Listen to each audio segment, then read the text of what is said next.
What's going on, folks?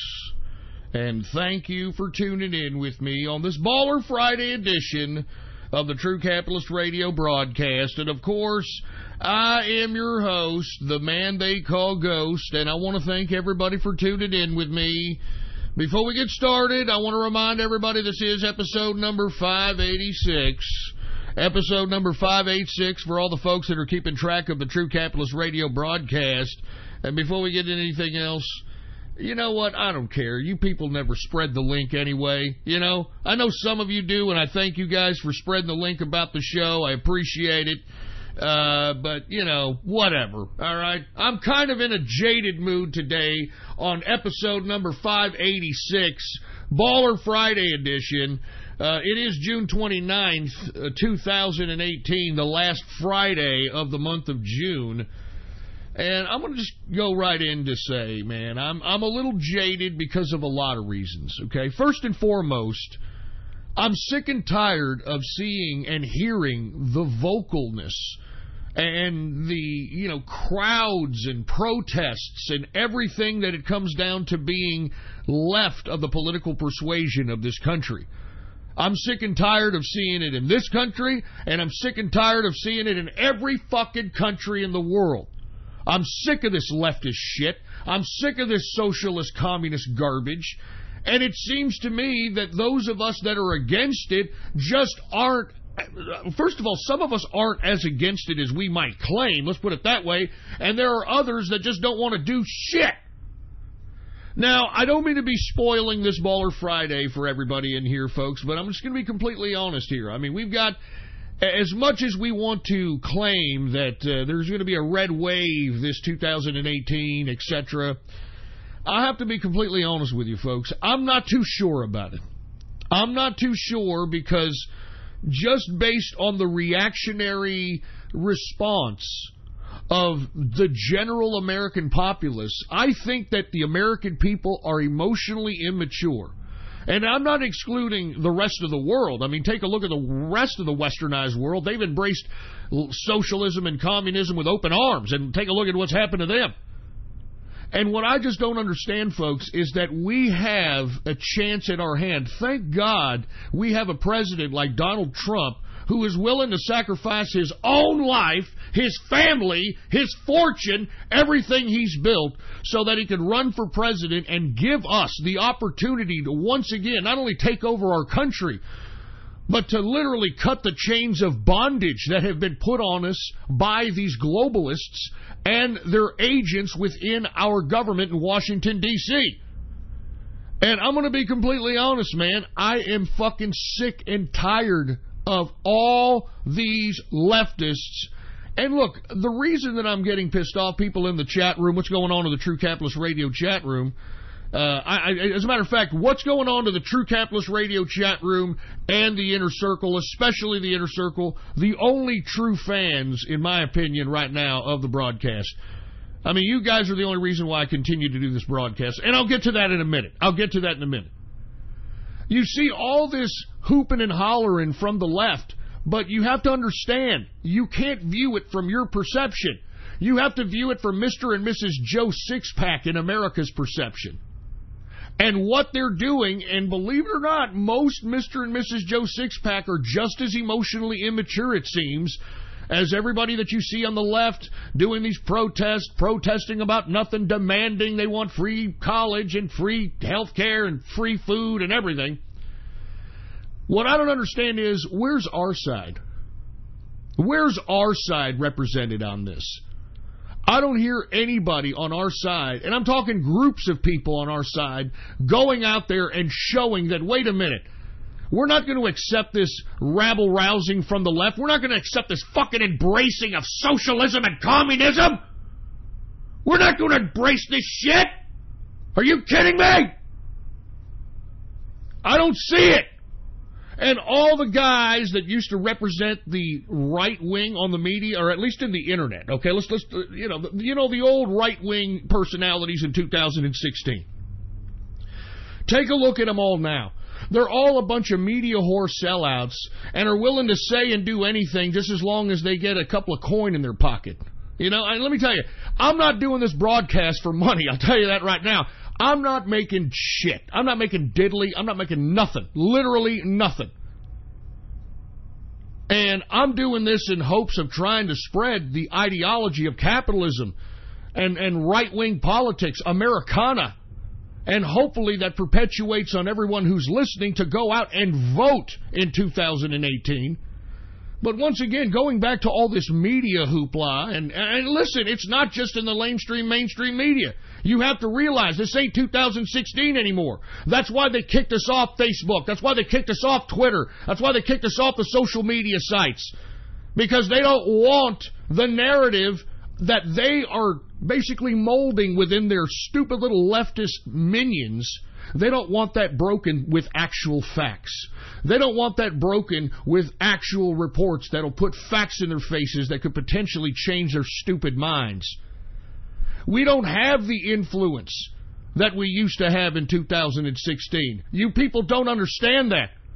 Twitter, all the social media that we had influence on is gone. I mean, they're trying to make it so hard for anybody trying to promote any kind of even center-right politics on the internet. They're making it damn near impossible to get any kind of a following in which people that are listening actually believe in what is being said. And what I'm finding is, folks, is that nobody is really doing anything anymore, especially those personalities on the right wing of the political persuasion. I mean, 2016, it was, I have to admit, a collective effort by everybody on the right that enabled and emboldened American people into going and voting for Donald Trump. But nowadays, folks, all I'm witnessing is massive amounts of leftists. And I'm going to tell you, folks, they are starting to manipulate the general populace of this country. I mean, they're doing it with emotionalism. I mean, case in point, folks, did you hear about this little socialist slutbag out there in New York that literally voted out a 10-term Democrat incumbent in the primary, this open socialist by the name of Alexandria Ocasio-Cortez. Open socialist. Open socialist. And she literally unseated a 10-term Democrat who had that particular seat for 10 terms. And some 27-year-old bartender who probably, bartender broads, give me a break. Probably got around, to say the least. That's why she's so popular in the hood. She's calling herself the girl from the Bronx. Oh, yeah, no, Trump doesn't know anything about the girl from the Bronx. He's not going to meet the girl from the Bronx. Oh, shut up, you stupid slutbag. But, folks, you see what I'm saying? People, Mr. and Mrs. Joe Sixpack, are looking at little people like this, young people like this, and saying, oh, look at that minority right there, Alexandria Ocasio-Cortez. Look at her platform. She wants to give free education. She wants to give free health care to everybody. That sounds great, doesn't it? She wants to help people. Because she's able to put down on a piece of paper what her platform is, which is nothing but giving away crap, that makes her credible enough to elect her into a seat in the House of Representatives. And then you've got the media hyping this cunt, this Puerto Rican slutbag, hyping her up, suggesting that I have aspirations to be president. I mean, folks, give me a fucking break. Okay? Give me a fucking break with this shit. We shouldn't even have an environment comfortable enough in this fucking country for a socialist to be running for fucking office. We shouldn't even be accepting this. But no, man, everybody's just doing what they're doing, right? Huh? Everybody's going back to playing their fucking video games. Everybody's going back and doing their own fucking stupid shit.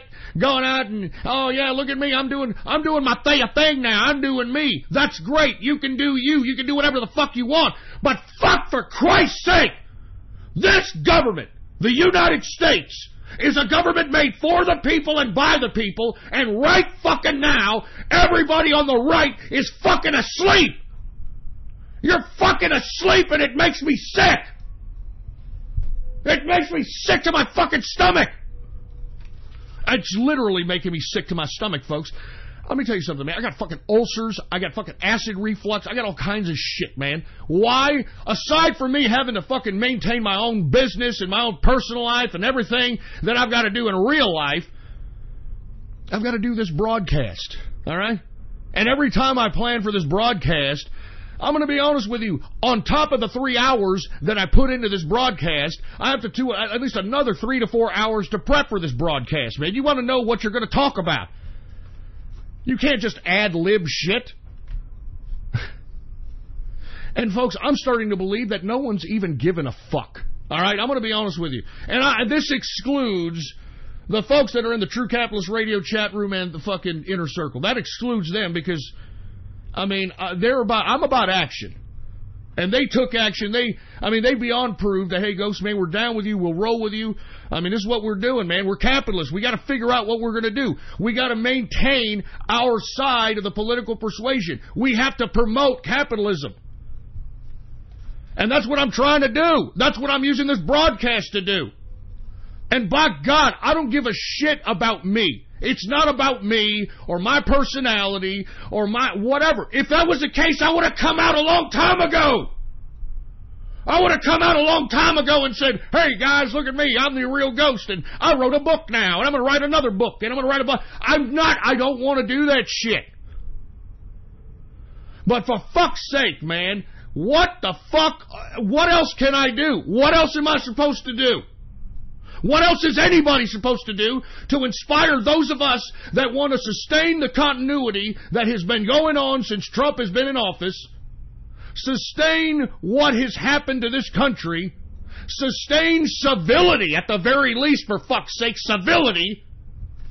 We need you to come out and be more vocal, for Christ's sake. And I know people are going to say, but Ghost, I mean, I got a wife, I got kids, I got a job, I got this, I got that. Well, we all did in 2016, remember? We all did back in 2016. And yet, we were still able to get the message out. And you see, I think a lot of you on the right have fallen asleep. And you think that just because Trump's in office and we're able to pass what we've passed, and the Supreme Court overruled a lot of rulings that go in our favor, from unions to the travel ban, doesn't mean that we are in charge indefinitely, you fucking idiots. I mean, I'm going to be completely honest with you. I'm not really happy with the culmination of what has happened in these primaries as of late. And I sure as hell don't like what's going on as it pertains to the onslaught of emotionalism that is constantly 24 hours being fed by this mainstream media. Because people are falling for it, folks. People are falling for this bullshit. And I know there's people in here saying, nah, Ghost, it's fake news. They're not falling for it. Yes, they are. Yes, they are. I mean, and what makes me sick, the children. Now, you know, that's really what it all comes down to. That's where all these protests are about. That's why these fucking idiots on the left think they have the moral high ground now, because of this immigrant child separation bullshit. And we on the right have allowed the left to perpetuate this notion that somehow it's Trump's fucking fault. I mean, for fuck's sake, do you understand that this policy of child separation went far beyond and before Donald Trump, but somehow, in coordination with the fucking weaponized media and the Democrats, they have made it a Trump issue and a Republican issue. And how have they been able to do that? Fucking emotionalism, man! Fucking emotionalism! And you see, folks, this is where the problem lies, because I don't personally believe that we're in a position of power right now. And look, we're already headed into July. The goddamn midterms are in November, and they're pushing out everything they can to try to emotionally suck as many voters to the voting booths as they possibly can. And what are we doing? I mean, look, I'm trying all I can. I mean, you hear me every time I'm on this broadcast. I'm giving you all my heart and fucking soul and telling you that I'm down. That I'm down with capitalism, that I'm down with Trump, that I'm down with the right wing of the political persuasion. I'm telling you. Somebody in the chat room saying the left abandoned the child separation thing. No, they're not. They're using that as the beginning of every debate now. I look on all these roundtables, and even on the internet roundtables now, not even the mainstream media ones. The left, what are they saying? The left, well, I just can't believe that you can just allow these children to be taken away from their families. That is the first thing that's shoved out of their fucking suckhole in a debate with the Democrats or the left in America today. And you see, folks, the reason I'm so pissed off is, I want to be honest with you, I'm not doing this for money, okay? So, okay, I'm not doing this for money. It doesn't seem like you fucking people care. Because, once again, what have I asked most of you to do? All right? Just repost and post on my fucking Gab account, okay? It's just a fucking Gab account. There's 500,000 people on here, and I know it's not a big, huge fucking social media, but everybody on here is political. This is a politically based social media arena here. And all I'm asking you, and look, if you don't, just take the fucking information and post it on your own social media. You understand? Everybody's being complacent. Everybody's being fucking lazy. And I don't appreciate it, man. I don't fucking appreciate it.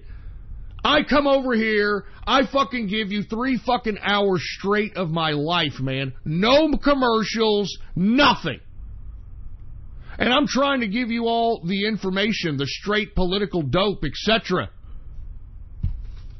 And look, those of you that do it, believe me, I know a Tesla Cyberheart, I know you do it. I'm going to give you some, as a matter of fact, Tesla Cyberheart, who else do I have here? I've got a couple of names here of everybody who's been reposting and liking the Gabs from day one. I'm going to give you all some cryptocurrency. Y'all are lucky because cryptocurrency is dirt cheap. So that means, I mean, I'm probably going to give you more than you need, to be honest with you. But anyway, that's besides the point. That's all I'm asking, man. That's all I'm asking. I'm asking you to re-gab. I'm asking you to spread the fucking links about the show. And look, man, I have access to all the logs to everybody who you know, attaches to the broadcast, everybody who visits the websites and where they come from, etc. I get none from any other social media except my own and a couple of people that are on Gab. And I don't appreciate that one fucking bit. I'm not even joking. I don't appreciate it, man. I mean, if you fucking people on the right that are supposed to be down with Trump, that are supposed to be down with capitalism, that are supposed to be down with the right-wing politic of this country, if you can't fucking repost something and like something, for fuck's sake, what the fuck good are you, man? I mean, seriously, you're no different than a fucking leftist that expects shit to happen with you giving no fucking contribution. All I'm asking you to do is fucking click shit. And you know, when you click shit, it's not even making me any money. So all you fucking faggots out here who think I'm doing this fucking dumbass fucking broadcast for money, you've got another thing coming. It's the information. We gotta spread the information, for fuck's sake. You gotta put it in the fucking faces of everybody, goddammit. Gotta put it in the faces of everybody. We've got fucking socialists. We got socialists running for fucking office out here in America. This should not be. This should not even be a fucking possibility. Don't you understand that? The environment of America should not be so fucking easy for some fucking crackpipe to run as a socialist or a communist. And yet you have them manufactured now. You got all these fucking people not only running as socialist and communist, but you've got these morons voting. Fuck! Fucking makes me sick, man. I'm not fucking joking. It makes me fucking sick to my goddamn stomach. I'm telling you, I thank God that Donald Trump is our president, man, because he's the hero that you and me don't fucking deserve. And of course, even though we don't deserve it, everybody's out here taking it for granted. Everybody's out here taking it for granted. Hey, don't worry, Trump's in office. Don't worry, we're in the presidency now, and let's post more Trump memes, God Emperor memes, and Pepe memes, and yay! Fuck!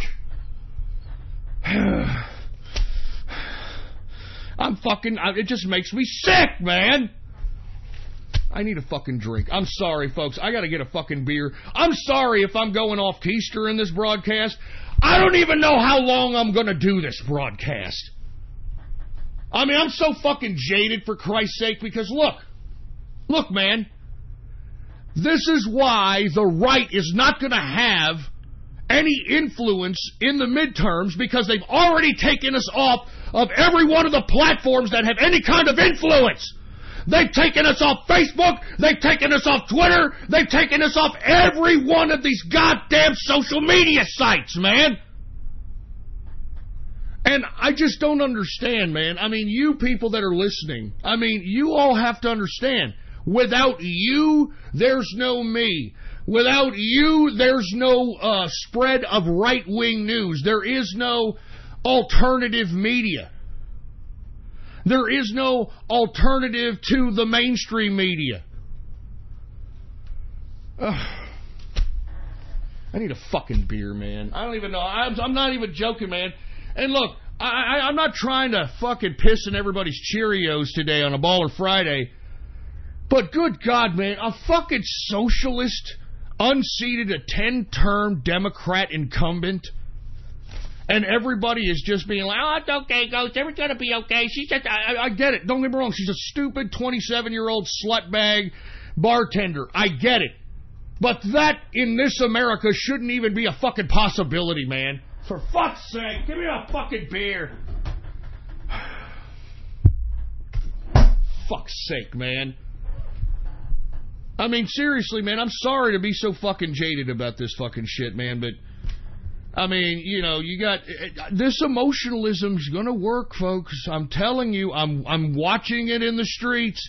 I'm seeing it in the fucking forum post. I'm seeing it in these little fucking 2-bit arenas in the online world where old people gather. I mean, they're all falling for this dumbass emotional bullshit. Jesus Christ, give me the freaking beer, for Christ's sake, man. I mean, man, I just don't know what else to say, man. I mean, I'm not trying to bum everybody out, but for fuck's sake. I mean, who do we have out here on the right anymore? Come on, let's be honest, all right? Who the fuck do we have?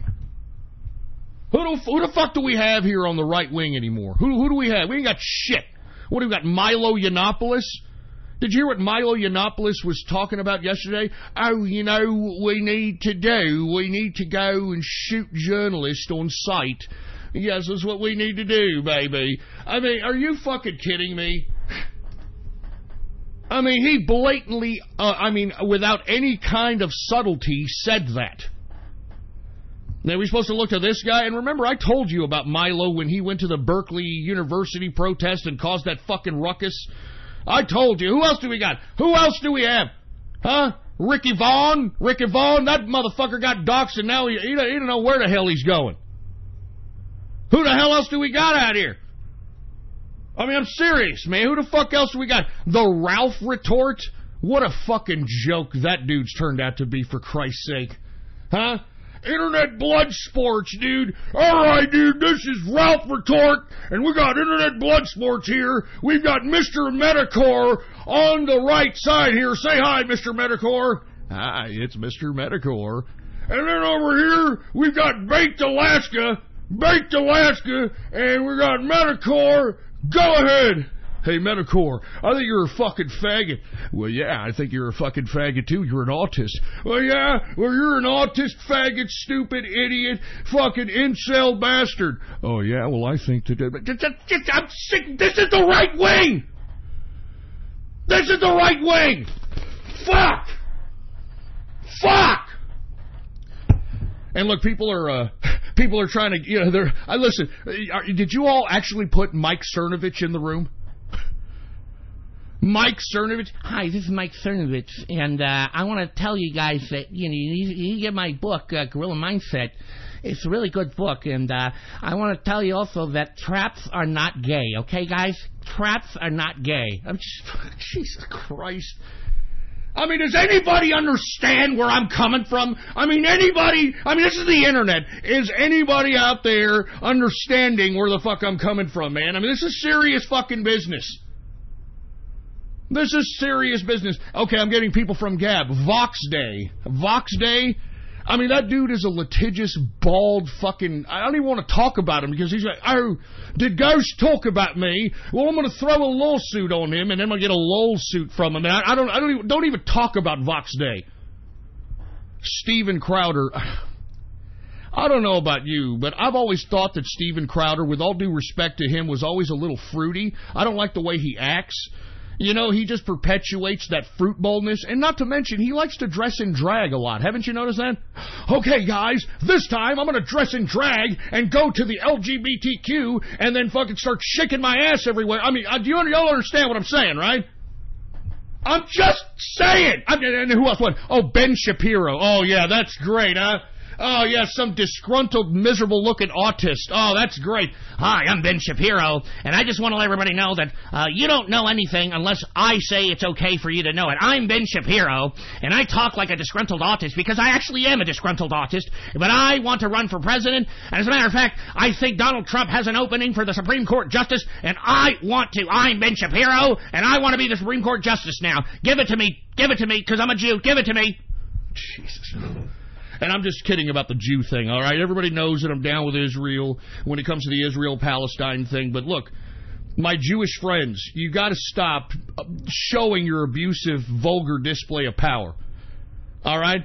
As a matter of fact, Ben Shapiro, come on, man. Ben Shapiro is definitely a Jewish connection. I mean, who is this fucking guy's father? Who's his uncle? This guy has a fucking speaking engagement at least once or twice a week on Fox and Friends. Why?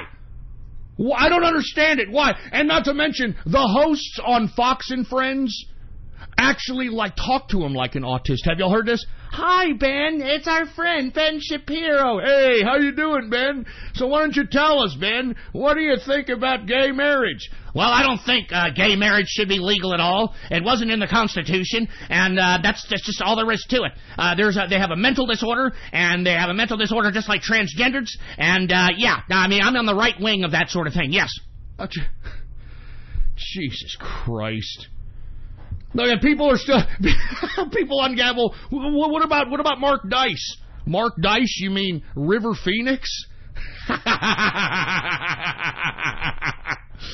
I'm just joking, man. Hey, go call Mark Dice River Phoenix, and he'll ban you from making any comments on his YouTube account or anything of that capacity. I'm just saying. It's kind of like the whole Alex Jones is Bill Hicks thing. It's like that. I'm just saying. I'm just saying now. All right. And yeah, we got Alex Jones, I guess, right? I guess we still got Alex Jones. Hey, I'm Alex Jones here, and I want you all to know that I want you to buy the Super Male Vitality so it can give you the big-ass boner so that the reptilian lizard men are not going to be able to infect you with their Disease X, HIV, AIDS-infected biological weapons, and you'll be able to get the big-ass boner and my filters. I guess we still got Alex. All right, I guess we still got it. Oh, my God. We're fucked, man. We're fucked. That's why I'm calling on everybody out there who's listening. It's about time for us to start to get a little bit more vocal out here. I mean, good God. Give me my goddamn freaking beer.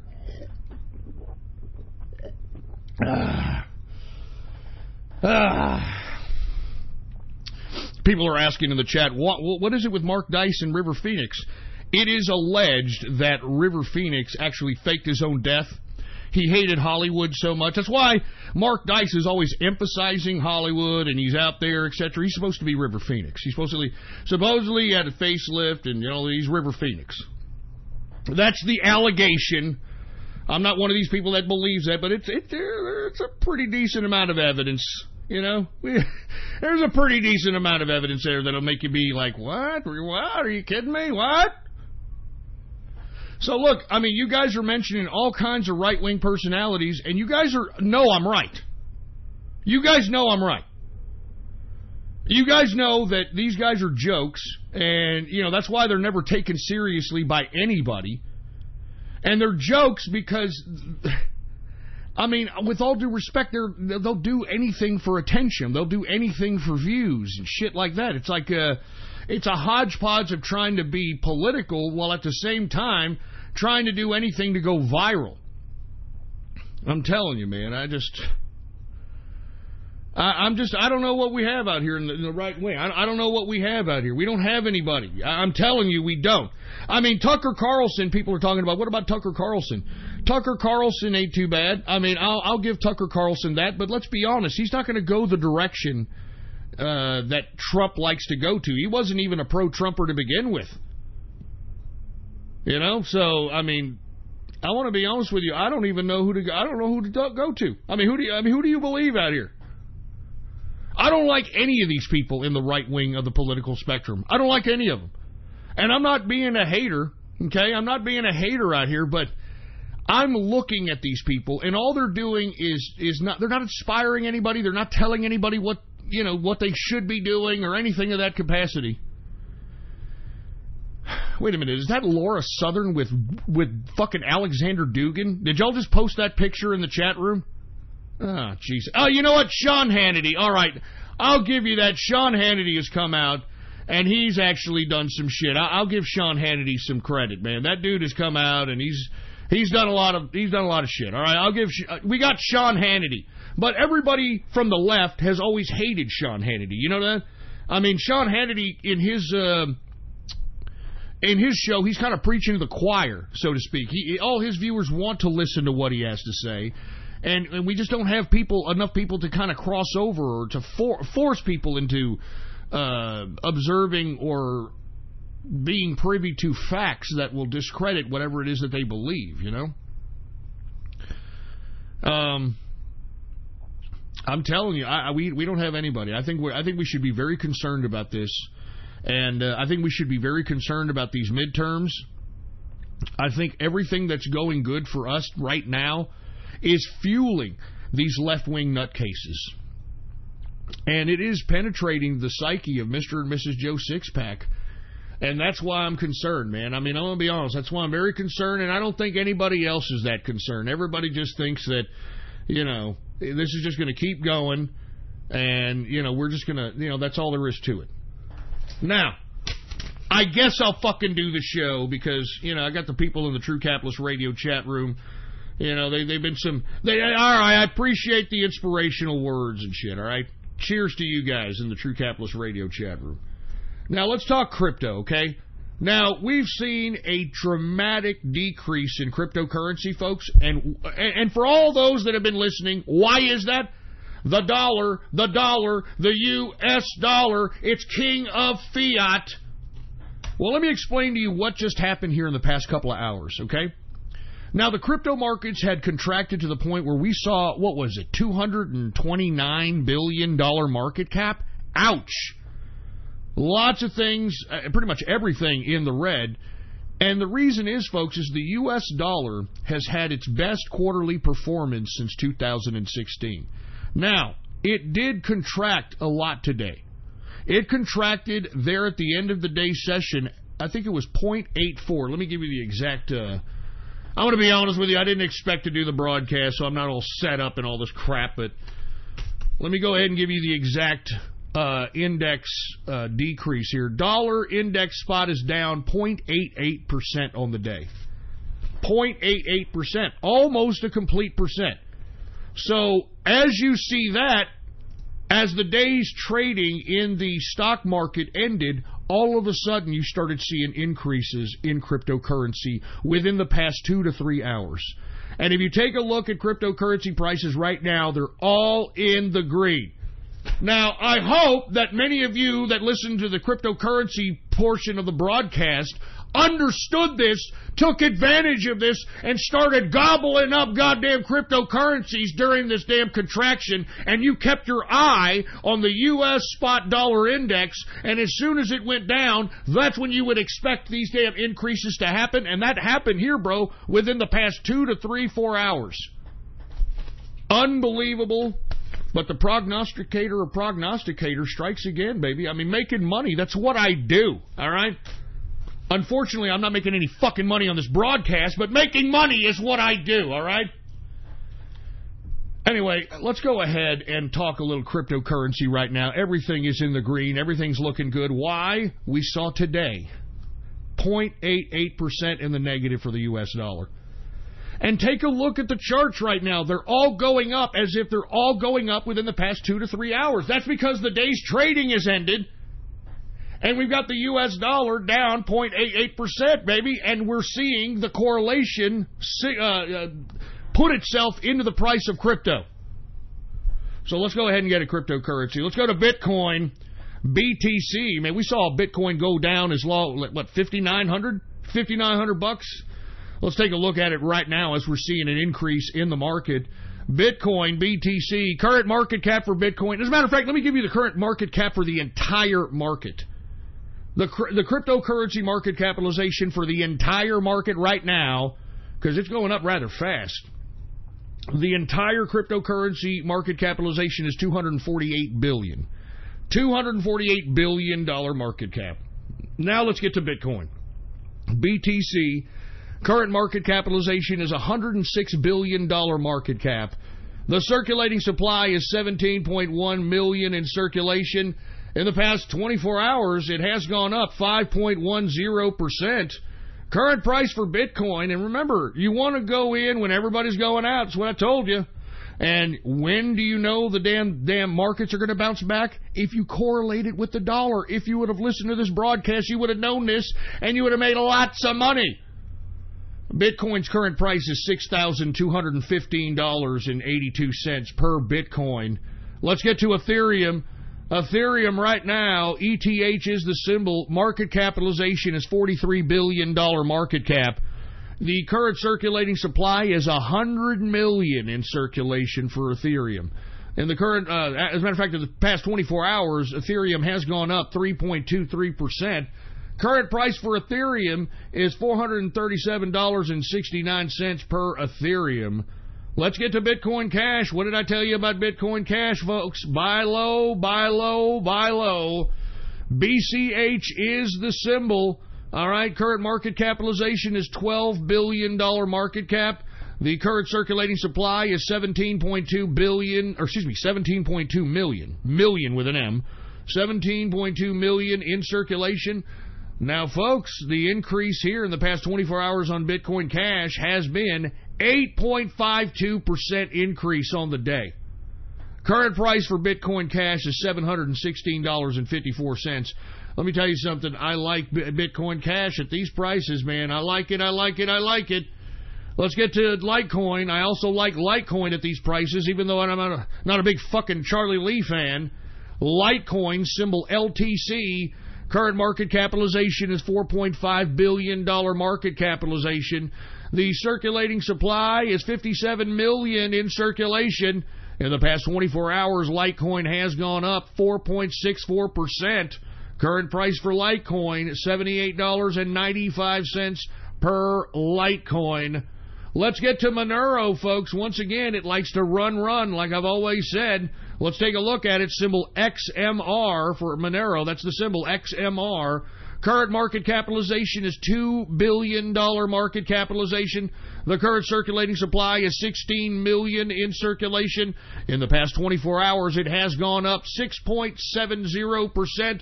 Current price for Monero, $126.67 per Monero. Everything's in the green, baby. Everything's in the green because the dollar is down. I'm telling you, I know about money, baby. I know about these markets, and everybody who's a listener should know this, man. Anyway, Dash, D-A-S-H, is the next cryptocurrency covered. DASH is the symbol. Current market capitalization for Dash is $1.9 billion market cap. The current circulating supply is 8.1 million in circulation. In the past 24 hours, you know I like Dash, folks. In the past 24 hours, it has gone up 7.34% increase on the day. Current price for Dash is $235.37 per Dash. Now, let's get to Quantum, folks. QTUM. All right? Now, folks, buy at these fucking prices. You've got to be kidding me. Okay? Now, the Ethereum co-founder, believe it or not, came out here recently and said he is liking Quantum and he's investing in Quantum, and he thinks that the next big massive amount of wealth coming out of cryptocurrency is, guess what, coming out of Asia, coming out of China. And moreover, folks, I think I talked about this on the last broadcast, QTUM has switched over from the Ethereum virtual machine in the processing of its smart contract to its own x86 virtual machine, which acts as an operating system for smart contracts. Moreover, it allows any kind of smart contract decentralized application developer to be able to use more languages as opposed to Solidity, which is the language used to make smart contracts for Ethereum-based decentralized applications. You're going to be able to use C++, you're going to be able to use all kinds of different languages and integrate them with the x86 smart contract technology, and it's going to be the future of crypto. I'm telling you, baby. I'm telling you. I mean, I would accumulate as much as you possibly can and do it right now, man, all right? QTUM gang, baby. All right, we got a lot of people in the 500 club. And I'm telling you, you guys, when this shit starts going up to $500, remember, I've done this before. I've talked about this. Remember when Ethereum was at $40 back in April of 2017? And then it reached up to almost $1,200? I'm telling you, this is possible. Quantum is the coin. I personally believe this. It is the coin of the future. The technology far surpasses a lot of these coins that are in the market today. And I'm all in. It's my biggest holding. It's my biggest holding in cryptocurrency, Quantum. Let's take a look at it, though, right now. It's dirt fucking cheap. Quantum right now, the market capitalization is $723 million in market capitalization. The current circulating supply for QTUM is $88 million in circulation. In the past 24 hours, it has gone up slightly, 1.81%. Current price for Quantum is $8.16. I'm telling you, man, accumulate this. And not to mention, they're going to create more coins out of their QRC20 token. And those coins are going to be airdropped to any holders of QTUM. Just like Bodhi was, B-O-T. Bodhi was airdropped in your Quantum Ignition wallet, your Quantum Core wallet, if you held a certain amount of Quantum. Moreover, you also make Quantum, which is a proof of stake model. You actually make Quantum for holding the Quantum in your Quantum wallet and leaving your computer on. Now, you do have to leave your computer on, so on and so forth. But still, you can leave your computer on, and you're literally going to be deposited Quantum by leaving your computer on and just leaving your Quantum in your own damn wallet, baby. I'm telling you, man, it's the damn cryptocurrency of the future. Accumulate it as you can. Another cryptocurrency I like, folks, Zcash. ZEC is the symbol, folks, all right? The current market capitalization is $691 million market cap. Market cap, $691 million in market capitalization. The circulating supply for Zcash is very, very low. 4.2 million in circulation. In the past 24 hours, Zcash has gone up 5.98%. Current price for Zcash, ZEC, $162.74 per Zcash. Let's continue going, folks. All right, we got a couple more that we're going to cover here. Hold on, what's going on here? I think we're having... Hold on, we may be having a problem here. Hopefully we're not having technical difficulties. Hold on just a second. I hope we're not having technical difficulties here. Hold on, folks. God damn it. This is what happens when you have independent operation. Hold on, folks. We might be having a little bit of a technical difficulty here. Hey, can anybody hear me here? Can everybody hear me? Testes, 1, 2. Testes, 1, 2, 3. Anybody hear me here? Typically, when this happens, I hate to say this, but typically when this happens itself on its own, it just fucking updates itself on its own, and then it just slows the fucking computer down like a fucking asshole. So I think we're having some trouble here because I think fucking Windblow's operating system is updating itself. I can see it in this stupid little... I mean, what the fuck, Windblow's? I mean, seriously, what the fuck? What the fuck? I'm doing a fucking show, and you're fucking updating the fucking Windblow's operating system, you fucking asshole? God damn it! I'm telling you, man, this is a leftist conspiracy right here, man. This is a leftist conspiracy. Every time, like, my computer, look, every time it slows up like this, and I'm like, oh, man, we may have a technical difficulty here, it's because Windblow's is updating the fucking operating system. It makes me sick, man. I fucking hate Windblow's. But, you know, you have to get Windblow's so that, you know, you can use certain applications, specifically this one right here, in which, you know, it allows me to, you know, kind of conduct this podcast, man. I mean, I'm using technology to have you folks listen to me that was used back in, like, the early 2000s, okay? So, I mean, we had to go back old school so that we could have, you know, an independent broadcast going on, man. And let me tell you, my shit's lagging. I can't do anything on my computer because I am looking at it. Windblow's is updating the fucking shit. Damn it! I mean, I'm gonna have to use another computer for fuck's sake, man. Jesus Christ. Luckily, I've got other computers on here. I guess I can't touch this computer because I don't want the broadcast to be fucked up. Fucking Windblow's, man.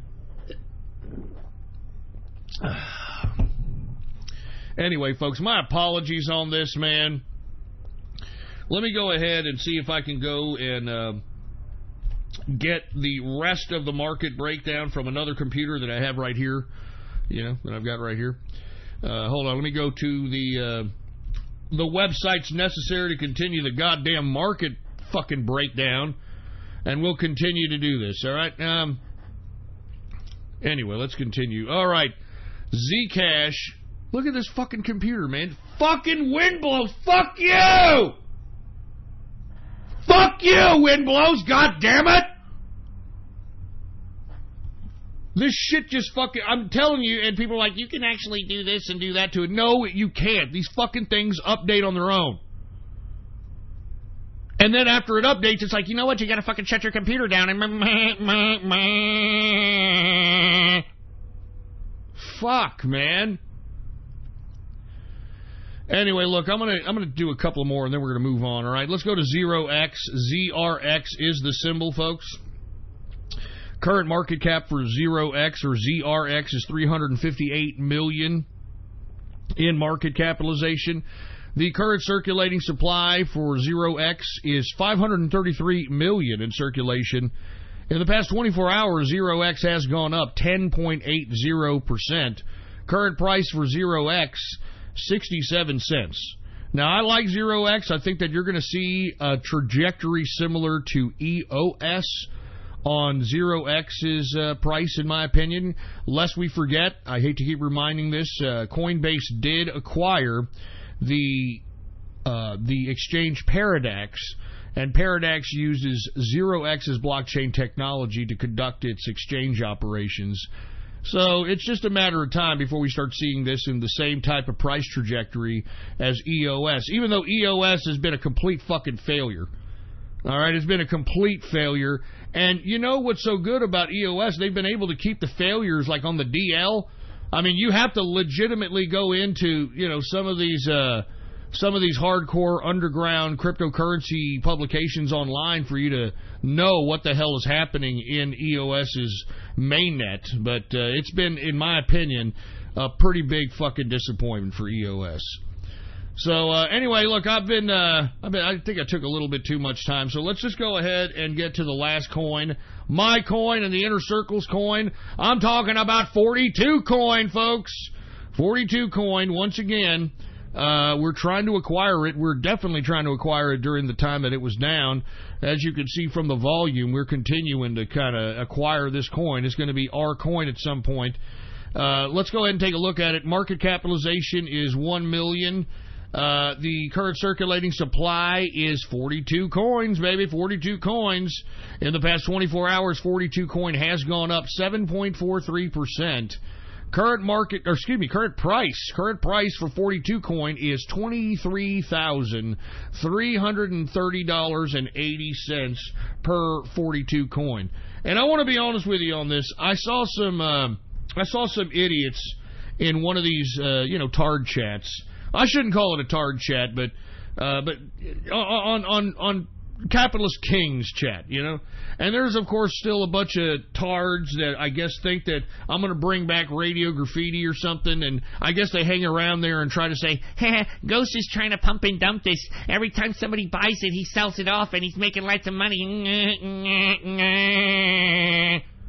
Hey, asshole, I'm not selling it off, nor is anybody in the Inner Circle selling it off. We're trying to acquire as much as we can, and once the scarcity of the acquisitions that we have start implementing itself, we're going to start seeing a rise in the price.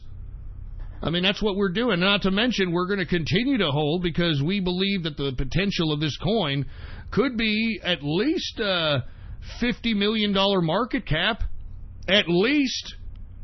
So we're going to hold for the long term on 42 coin. They just put out their new wallet, as a matter of fact. So all you folks that are out there that have any kind of 42 coin on exchanges, they've got the 42 coin wallet out there.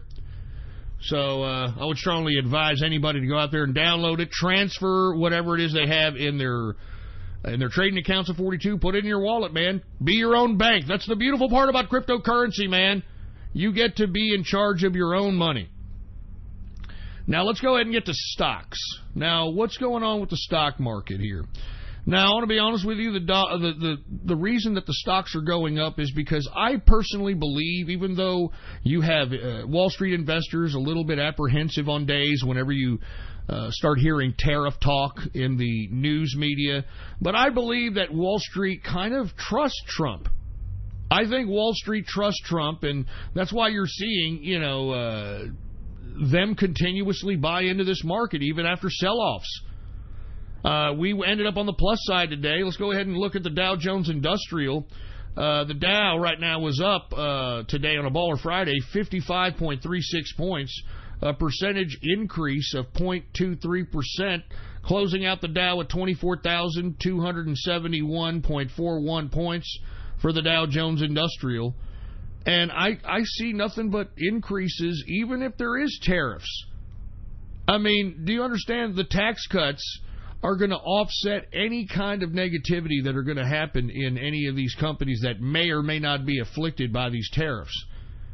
I mean, it's going to be better than expected earnings, I think, across the board, just based on the mere tax cuts.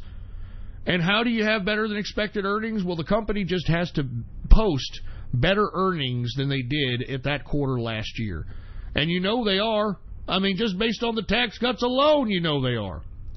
So that's why I'm bullish on this stock market, have been and always will here for at least the end of 2018. But you know what? We're going to wait and see. I mean, it may even be even more bullish in 2019, depending on the economic policies of this government. Let's go ahead and take a look at the S&P 500, shall we? S&P 500 is up 2.06 points, a percentage increase of 0.08%, closing out the S&P 500 at 2,718.37 points for the S&P 500. We've got the NASDAQ. It's also up today, 6.62 points, a percentage increase of 0.09%, closing out the NASDAQ at 7,510.31 points for the NASDAQ composite. Let's go ahead and take a look at commodities. Now, we should see some green, correct? Now, if we're going to take traditional investing into account, we should be seeing some green here in the commodities, because why? because we saw... Hold on, Jesus Christ, something's about to fall here. All right, well, something did fall. Anyway, I've got all kinds of shit all over this fucking place. Sorry about that, folks. Anyway, the reason that we're going to see green... got shit falling over here, for Christ's sake! The reason we're going to see things in the green is because the dollar contracted. Lest we forget that, folks. The dollar contracted. Today it is down 0.88%, almost an entire percent. So that should be somewhat reflected here in the commodities. Let's take a look and see, shall we? Let's get to energy. Energy seems to keep going up and up and up, man. That's very interesting. Now, I want to be honest. I think that's another reason why Trump wants to talk to Putin. Because if anyone can offset this height and this rapid rise in oil prices, it'll be Russia. Russia is actually one of the biggest oil producers, believe it or not. Actually, I think it is the biggest oil producer in the world. So if Trump can go and, do some kind of diplomatic dance with Putin, I mean, he could end up aiding us in bringing down this cost of oil. But we shall see. We'll see what the art of the deal, the master of the art of the deal, can bring in that regard. But that's, I think, the biggest reason why Trump is going to meet with Putin. Because if all these tax cuts, all these jobs, everything, the impact of them, the economic impact, is not going to be as dramatic if we see $100 a barrel of oil. I can guarantee you that. Because even though we have a strong dollar, and the dollar is strong, the price of gas will be relayed to the customer in every aspect. Because remember, we have to take the goods from the distributor and manufacturer to the actual retail locations, etc., and all that requires gas. The transport of goods requires gas, and if gas is very high because you've got a barrel of oil over $100, then that barrel of oil cost and those gas costs are going to be passed on to the consumer. And even though we have a valuable dollar, you're not necessarily going to see as dramatic of an impact of that value because it's going to be offset by high energy costs. So that's why you've got Donald Trump probably going to play some diplomatic dance with Vladimir Putin, and I would not be surprised. I would not be surprised if Donald Trump negotiates some kind of an oil deal with Putin in some regards. Now, obviously, there's going to be some concessions.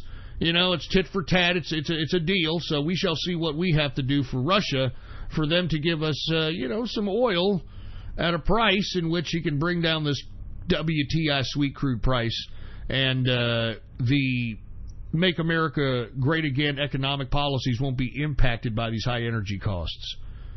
Let's go ahead, once again, take a look at energy. We've got WTI sweet crude up today 80 cents, a percentage increase of 1.09% on the day. Closing out WTI right now at $74.25 per barrel of WTI sweet crude. So we're creeping up on that $100 barrel of oil there. Brent crude, it's up today $1.59. $1.59, a percentage increase of 2.04%, closing off the WTI sweet crude costs at $79.44 per barrel of WTI sweet crude. We've got gasoline. Look at the fucking gasoline. It is up 2.12% on the day. 2.12% increase on the day. Natural gas saw a decrease of 0.71%, but heating oil, it is up, folks, 1.33% on the day. Now, this is definitely reflective of a decrease in the U.S. dollar value, right? Let's see if we see green in the metals. Let's get to the goddamn metals. We've got gold up $3.20, a percentage increase of 0.26%. Closing out gold at $1,254.20 per troy ounce of gold. Silver is up also 12 cents, a percentage increase of 0.74%. Closing out silver at $16.16 per troy ounce of silver. Copper is up it's down actually. Copper is down 0.24%. Platinum is up 0.45%. Let's go ahead and get to the agriculture, folks. Once again, we saw a decrease in the dollar. We should see, to say the least, green across the board, and that's what we've been reflected. That's what we're seeing. Hey, y'all are being taught an economics lesson without even taking an economics class. You're starting to see the correlation with the decrease in dollar and the increase in value. You're starting to see it, baby. That's what I'm saying. That's what I'm saying.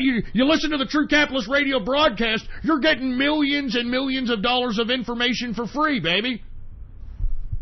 That's what I'm saying. And I would appreciate if you could pay a little bit of appreciation into the cryptocurrency wishing well, for Christ's sake. I do want to thank whoever, posted that $50 in Litecoin, man. I appreciate that. Thank you very much. Whoever the hell you are. You rock, man. All right, hope all your dreams come true. All right, everybody else that can't even donate a couple of bucks, go fuck yourself. Okay. Anyway, let's go ahead and get to grains. We've got corn. Corn is up 1.48%. Wheat is up 3.67%. Look at that. Look at these increases. What did I tell you? Look at oats, it's up 3.16%. Rough rice is up 0.04%. Soybean is down, and that's down because that's kind of reflecting what's going to happen with a potential tariff from China on our soybeans. It's down 0.40%. Soybean oil is up 0.20%. Canola is down 0.20%. Let's go ahead and get to the soft, shall we? Cocoa is up, folks. It must be the Ebola. Cocoa is up 2.49%. And like I said, folks, cocoa, which is the base for chocolate, it is mostly produced in Africa.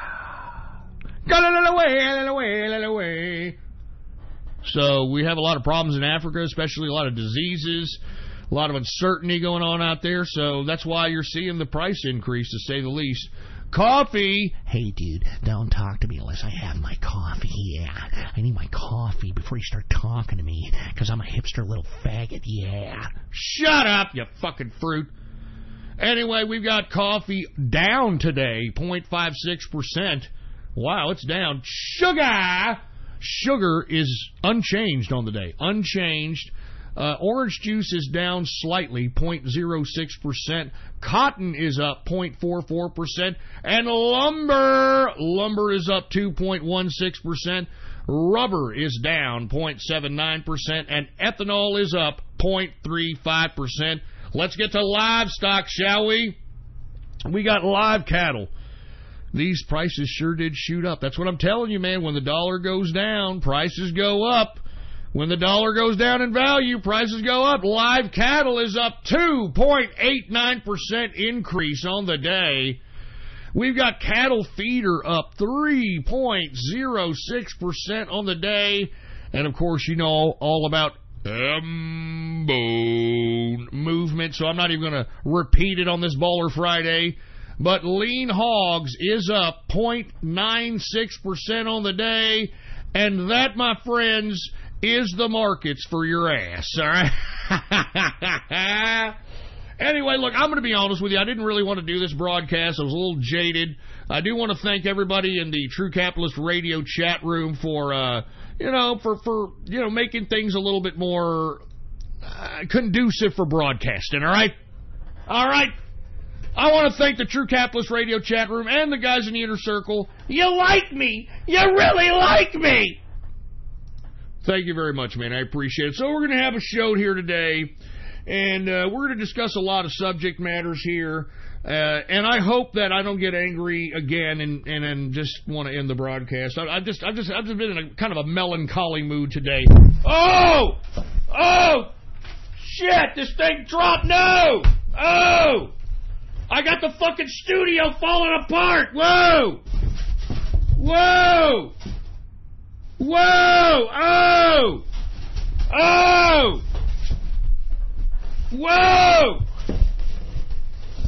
Oh, shit! Right in the middle of a fucking show? You gotta be fucking kidding me! For fuck's sake! Jesus Christ! I'm telling you, this is what happens when you have your fucking own independent operation, folks. I'm telling you. This is what happens, you know? Anyway, for all those that don't know, what I try to do here is, to diffuse sound, I'm putting up, weird and different shapes of styrofoam so that you can, just in case the neighbor, which the nearest neighbor is kind of a few acres away, but still, just in case they hear me screaming, I don't want some fucking cop being called in there. Oh, wait a minute, what's going on in there? You see a lot of screaming. That shit. So anyway, folks, my apologies on that. We got the fucking studio falling apart. We got socialists that are running for fucking office in America. It's fucking sick. It's fucking sick. Anyway, now that we've already done with the broadcast, we're well into... What is this? 6 minutes into the second hour of the True Capitalist Radio broadcast. I am your host, the man they call Ghost. And once again, I want to thank you very much for tuning in with me. Before we get started on anything else, all right, please, if you can, I'd appreciate it. Please spread the fucking link of the broadcast. All right? Spread the link of the broadcast around the internets and throughout the world like wildfire, okay? So, and let me tell you, man, if you're listening to my broadcast, this is the underground of the internet, okay? This is the underground of the fucking internet. And by the way, folks, if you have not done so, please follow me on Gab. It's my only social media in the internet. So go ahead and follow me on Gab under the name Politics Ghost. All one word, no underscores. Politics Ghost is the name to follow. And by the way, I'm going to be kicking back tonight in the True Capitalist Radio chat room. We're going to be partying, man. It's Baller Friday. I mean, even though we got these fucking socialists and these fucking communists and these fucking leftists trying to infiltrate our government, we're going to have a good time tonight, all right? There's going to be some internet tomfoolery. We're going to be doing some boozing. I'm doing fucking boozing now. I'm doing some boozing now. Let me go ahead and take a drink. Chug that beer. And I'll be in the chat room tonight. If you want to come kick back with us, all right? Like I said, there's no more autist aspie-tards anymore in the chat room. They're gone. They're all gone. Thank God. Don't come back. But if you want to be a part of the True Capitalist Radio chat room, all you've got to do is go to my Gab account right now, Politics Ghost. All one word, no underscores, Politics Ghost. And once you do, hit the subscribe button for premium content. Once again, hit the subscribe button for premium content. And once you do, why don't you private message me up on Gab and let me know your Discord chat name. And I'll give you a private invitation to the True Capitalist Radio chat room. It's that damn simple, all right? And by the way, you'll be supporting the show and Gab at the same time, folks, okay? I mean, I would strongly advise if you want to help two independent operations who have the world trying to stop them, I mean, just join the True Capitalist Radio chat room by hitting the subscribe button. You'll be supporting this show and the social media arena of Gab, which I appreciate, by the way. It's pretty good social media. Everybody on there is political. I like it.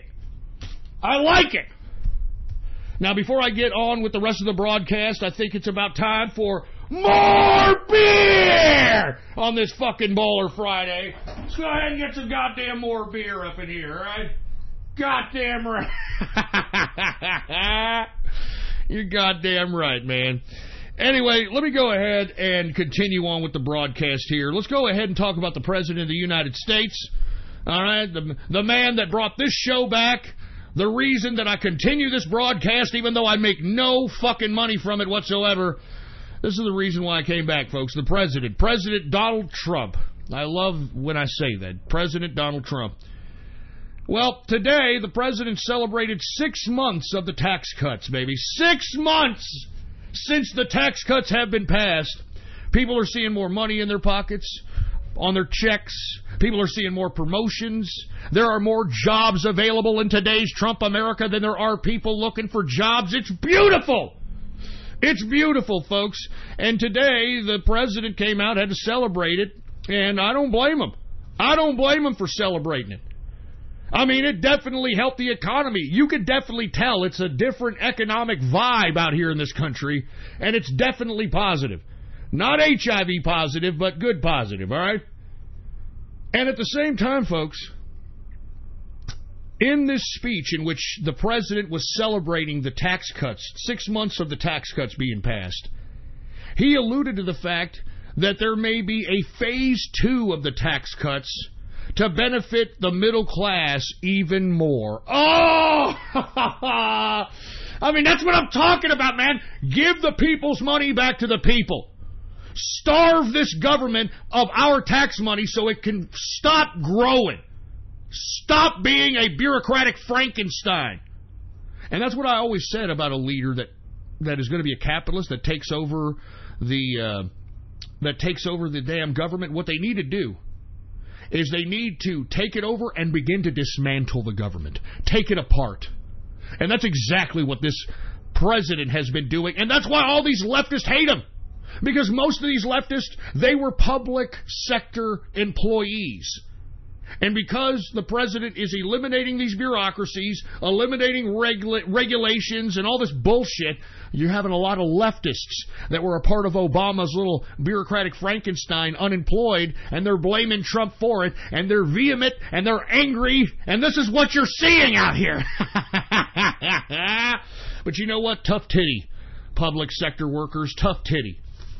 All right, you had it fucking the best that any public sector worker will ever have during Obama, and that's enough. You people are paper pushers.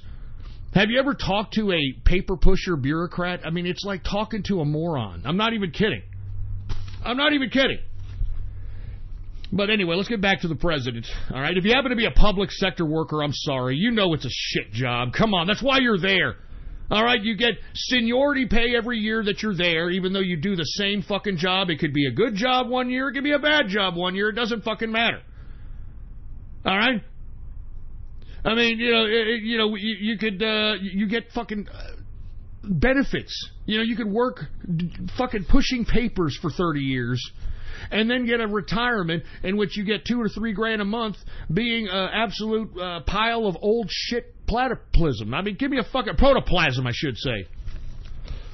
Give me a freaking break. And what is somebody trying to be smart in the chat room? Did we get rid of the debt by dismantling the bureaucracy? How in the fuck do you propose we do that? I mean, you got to do one thing at a time, jerk off. You see, are you one of the jerk offs that are like, hey, you know what? Trump's not doing everything fast enough, and he's not getting rid of the debt, and he hasn't built the wall, and he hasn't. He's got a fucking Congress that's against him, man. And secondly, all right, he's trying to eliminate the debt. What do you think renegotiation these trade deals is all about? What do you think about cutting this bureaucracy is all about? What do you think about telling NATO and South Korea and people that we protect out of our own tax money and telling them, hey, if you want us to protect you, well, then you're going to have to pay up, man. I mean, America needs a little money. We're in debt, for Christ's sake. I mean, one thing at a fucking time, man. I hate you fucking bastards that are out here. Oh, yeah? Well, what about the deficit? And what about the wall? And what about the...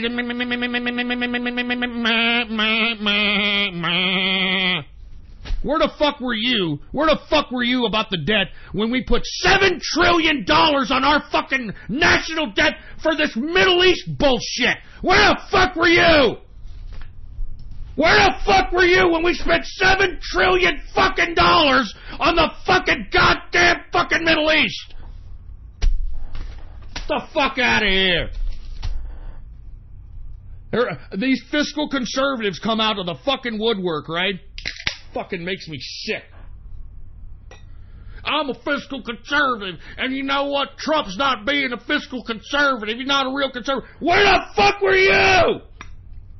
$7 trillion we spent in the Middle East. And look at it. Look at the Middle East. It's a fucking war zone. Where did the $7 trillion go? Where did that $7 trillion go? You can't answer that, can't you? That's what the president had been saying throughout his 2016 campaign.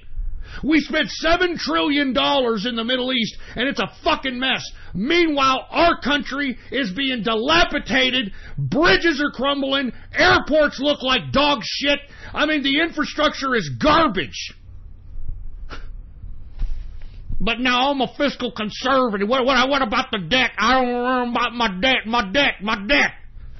Where the fuck were you when we were blowing $7 trillion on the goddamn Middle East, man? Where the fuck were you when fucking Obama gave a $1 trillion giveaway to everybody who donated to his fucking campaign contribution account and to the Democrats via stimulus package 2? Where the fuck were you? Where the fuck were you? And I'm not going to say who said that in the chat room, but I know you voted for Obama. So that's why you can't say where the fuck were you, because you voted this shit! Give me my fucking beer!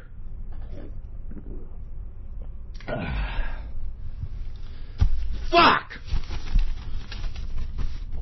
Fucking pisses me off, man. Anyway, look. It's my own chat room over here. We're a fucking fiscal conservative over here. We had 8 years of Obama. This fucking guy puts more debt on America's national debt. He puts more debt on America's national debt than all previous presidents before him combined. But I'm a fiscal conservative now. I'm a fiscal conservative. The fuck out of here. Anyway, once again, the president celebrates 6 months of tax cuts. Remember, 6 months since the tax cuts have been passed. Calls for phase 2 of tax cuts. And I hope this represents the... oh, man, I would love 0% capital gains tax up until either $150,000 or $250,000. I mean, do you understand how much of an injection of like financial productivity that would shoot into an already emerging economy once again? I mean, I'm serious. 0% capital gains tax up until $250,000. I hope that's in phase 2 because we need that. I mean, that'll inspire people to take risks. If you're not going to pay taxes on up to $250 of capital gains tax or capital gains profits, well, then you're going to take more risks in trying to attain $250,000 in capital gains. You know what I'm saying? You're not going to just sit there stagnant, keeping your goddamn money in a savings account that makes, what, fucking 4%. You're going to go out, you're going to make bigger risks, you're going to take bigger investments because you want to make as much money as you can so that you can pay 0% capital gains tax, man. That's what I hope the president does. That's what I hope the president does, but we shall see. He said it today in celebrating 6 months of the tax cuts, calling for phase 2 of the tax cuts. And by the way, did you all see the little postcard tax form that they released? Once again, the president said it. He said, look, the goddamn taxes, it's too goddamn ridiculous. I mean, we should be able to pay our taxes on a postcard. The new tax form postcards are available. I mean, and this is going to actually help 77% of taxpayers that really don't have any deductions, that kind of just work, come home, they have their taxes deducted out of their paychecks as a wage earner or a salary earner, etc. But if you don't have any deductions or anything to that capacity, and you're just kind of claiming your taxes, postcard tax form is what you're going to use, baby. A postcard. I mean, that's just once again another campaign promise comes to pass, I love this president, man. I love this president. I'm telling you, President Trump, best president in American history. Hands down, there's no other way or if, ands, or buts about it. Now, aside from the president celebrating 6 months of the tax cuts and calling for phase 2 of the tax cuts, which should be, well, we'll see. We'll see what happens. I hope that we do have 0% capital gains up to $250,000 as part of that phase 2, because that'd be great. But aside from that, the president has announced that the new Supreme Court justice to be named for the now retiring Justice Anthony Kennedy will be picked July 9th. I mean, the Trump's not messing around with this one, man. He's like, look, I'm going to announce the Supreme Court Justice replacement for Anthony Kennedy July 9th. And I want to be honest with you, man. I think he may pull a weird pick. Or I shouldn't say weird. Unconventional pick. I'm not talking about a lot of these lifetime judges and these prosecutors. You know, I'm talking like, Judge Anthony Napolitano. Are y'all familiar with Judge Anthony Napolitano or Judge Knapp? Judge Knapp on Twitter. This guy is an unbelievable constitutionalist scholar. His legal expertise is always being asked and questioned on Fox News. And look, I watch Fox News because it's the only palatable mainstream media source, but they still are just as slimy without giving you true information that you need to see like the other ones. But at least they're somewhat right-wing of the political persuasion. But I like Judge Anthony Napolitano's interpretation of the Constitution. I love how he is able to read briefs, understand, everything legalese. I really do like this guy, and he's a constitutionalist, been a constant constitutionalist for a long period of time. Also, folks, believe it or not, Jeanine Pirro. I would love to see a Jeanine Pirro into the Supreme Court. This is a woman who's been a prosecutor for a long period of time. She was a judge. Obviously, she was a judge personality for a little bit in her time. She now has her own Fox News show every Saturday. She is more than qualified, and I like that she is so dedicated and pro-Trump that for as long as she sits on that bench, she is going to be right-wing of right-wing. Now, another name that was being floated out here, I don't know if y'all heard about this, Senator Mike Lee? Huh? Oh, Andrew Napolitano, not Anthony, sorry. I look at Andrew Napolitano, I think of Anthony Scalia. I'm sorry, man. Anyway, Mike Lee. They're thinking about Mike Lee, Senator of Utah, about being the appointee. Now, if Trump is listening or any of his people are listening, do not pick Mike Lee. This guy was a piece of garbage. A piece of garbage during the GOP convention in 2016. Lest we forget that it was Mike Lee's little fucking double-chin, fucking goofy-looking ass that attempted to take the chair at the convention to oppose Trump. Remember, he was a part of this Never Trumper shit. And what I've found is that people that are Never Trumpers tend to just want to do things out of spite against Trump. Case in point, John McCain voting against repealing Obamacare. He was the deciding vote. The fucking stupid, dumb, supposed brain tumor dying bastard. This son of a bitch campaigned that he hated Obamacare. We got to get rid of Obamacare. He was the deciding vote to get it out, and he kept it because he just wanted to smite Trump. Same thing with Jeff Flake out of goddamn Arizona. Another Arizona politician.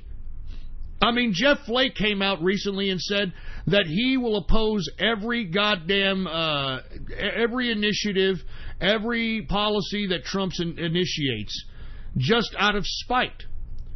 So when you're going to nominate a Mike Lee, a never-Trumper that went on the floor of the GOP convention in 2016 in an attempt to overrule you, Mr. President, as you being a nominee for the Republicans, I think Mike Lee's name needs to be shit-canned out of this list. He is a piece of Utah trash, and he was a never-Trumper, and he was the asshole there in the 2016 GOP convention trying to cause a ruckus, removing you as the nominee. He is a piece of shit. Fuck you, Mike Lee. I fucking hate you. You're a piece of garbage, and I don't give a shit what kind of a Republican you are. You are a never-Trumper. You tried to utilize the rules in the GOP convention to overtake the chair. You did not do it. You were unsuccessful, and you've been an anti-Trump piece of fat, bloated shit ever since. So fuck you, Mike Lee.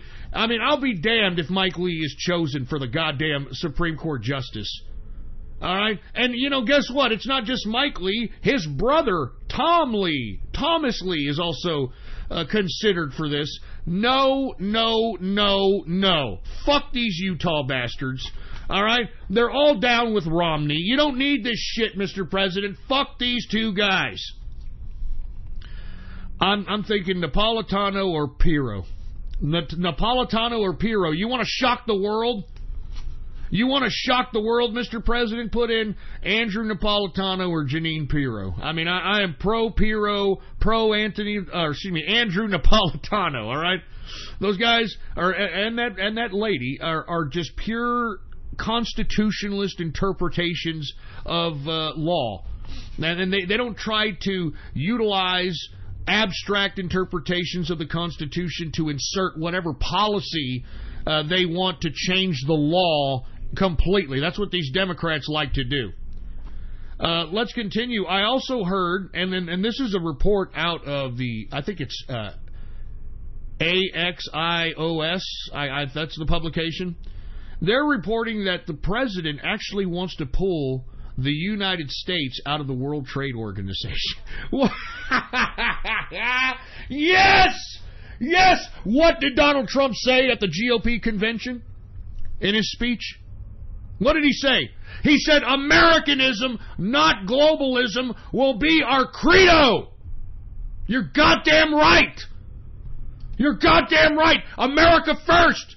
The world has been picking the American taxpayers' pockets for 30 to 40 years. That's enough. It's over. It's done. It's over. Just like the president says, we are not the stupid country anymore, folks. We are not the stupid country anymore. We are politically and economically awake. And we're not going back to sleep. I can tell you that right damn now. I mean, once again, the president, according to reports, wants to pull out of the World Trade Organization. And, lest we forget, isn't the World Trade Organization the same fucking meeting that they have every year that the leftists go out and protest and, they break windows and cause ruckuses and throw Molotov cocktails and shit? Isn't that the World Trade Organization? Isn't that the one that liberals all protest? I mean, if this is true, what are liberals going to be against anymore? Because if Donald Trump pulls out of the World Trade Organization, how can you leftists not like Trump at this point? Didn't you all hate the World Trade Organization? I mean, I'm telling you, man, I'm telling you. But you see, you don't need to have any kind of logic or any kind of rational thinking when you're a leftist. All you have to have is emotionalism. All you have to have is emotionalism. All you have to do is talk like you give a fuck. You just have to talk like you care. I mean, this is what I'm saying. Every preamble here in the past week from every fucking Democrat has been, I can't believe you can take children from families and it's fucking emotionalism. That's all the Democrats have. And the bad part about it is that their minions, the people that follow these Democrats, are so dumb, they can't even notice how disingenuous these fucking leftists are. I mean, like Cory Booker. I mean, every time he gets emotional, this guy looks like he's an overacting bitch on a theater set of a high school fucking play. I'm not even joking around. I mean, he is indicating beyond indicating it's obnoxious. And this idiot Cory Booker thinks that he's effective by doing it. And same with Elizabeth Warren. She thinks that she's effective by just being like, I'm Elizabeth Warren, and I'm going to sound emotional, and I'm going to sound like I care, and we're going to keep fighting, and that's what we're going to do. We're going to keep fighting. We're going to keep... That's all the Democrats have is emotionalism. And unfortunately, folks, I hate to say this, like I alluded to in the beginning of the broadcast, America is emotionally immature. I mean, we fall for this nonsense. I mean, this political stunt by the Democrats, I hate to bring this up again, this political stunt by the Democrats making this child immigration separation deal an issue exclusive to Trump when it was accelerated during Barack Obama's tenure. And not only did he child separate, but he also handed a lot of these children to child traffickers. And like I said, if you don't believe me, all you got to do is Google up yourself. Put up Obama child trafficking HHS. And you'll even have the New York Times and the Washington Post from 2016 having to cover this nonsense. Where's the liberal outrage there? That's what I'm telling you, folks. Liberals, what they like to do, they find some issue that makes them feel like they have the moral high ground against you. And once they have the moral high ground, then in their mind, you're trash. You're nothing. You're evil. You're the immoral one. I mean, even though you can say to them, look, Obama did it. No, Obama didn't do it. Yeah, Jay Johnson was just on Fox Sunday with the interviewer saying that, yeah, we did this and we needed to child separate. Are you going to go protest Jay Johnson, former head of Department of Homeland Security under Obama? Are you going to go protest him? No, we're not. Are you going to go protest Obama, who helped accelerate this whole immigration child separation nonsense? No, we're not. Are you going to go protest the Obama administration because those pictures that were initially passed around on the mainstream media of kids in cages actually came from a 2014 image from Obama's era? Are you going to go protest Obama? No, we're not. This is liberal lunacy, folks. And the reason this is liberal lunacy is because many of these folks that believe this crap don't have another alternative to look to because it's not forced in their face anymore. And like I alluded to in the beginning of the broadcast, they've already banned all of us on the right from YouTube. They've banned us from Twitter. They've banned us from Facebook. So the circulation of knowledge, the circulation of reports, the circulation of news reports are not being circulated like they were back in 2016. And you see, they've done that on purpose. So now it seems on Twitter everybody has the same narrative, that everybody's pro Michael Moore, everybody's pro-Democrat, everybody's pro-socialist, everybody's pro-Jehudi. I mean, there is no opposition. And that's why I keep telling you guys, especially at the beginning of this broadcast, we need to spread the information as much as we possibly can, especially reports and facts that not only just yank the hypocrisy right out of these Democrats, but show it to them and make them feel like utter dumb shit about it. You've got to humiliate these Democrats on how fucking stupid they are. We have to. We all have to. We got to laugh at them at their lack of knowledge about things that they're getting overly emotional about. We've got to exploit their overly emotionalism and be able to exploit it and say, why are you being overly emotional about immigrant children when every day we have child protective services taking children away from families on mere accusations by third parties? Where's your protest for that? As a matter of fact, most of these Democrats are talking about 2,000 kids, supposedly. 2,000 kids that have been separated from their families at these facilities. And yet, I have yet to hear one of these Democrats cry or be emotional about the 10,000 kids that showed up at the border with no fucking parents. You notice you keep hearing this figure, oh, what about the 2,000 kids? Are they going to be reunited with their families? You don't hear them talking about the 10,000 kids that showed up at the border with no fucking parents. I mean, give me a fucking break, man. Give me a fucking break.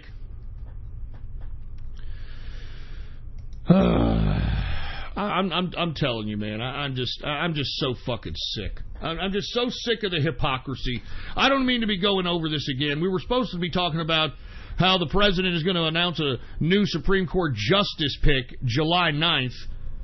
But, I mean, we have too much liberal lunacy going on as it pertains to these immigrant children. And yet, since when? Since when did the Democrats become the moral authority of family all of a sudden? I mean, it was the Democrats' policies that helped separate the American family. Hence why we have so many single parents. Hence why we have so many children with no fathers. I mean, it was the liberal and Democrat policies of child support, of the welfare system, that incentivized women to go out and get divorced because they would financially be compensated.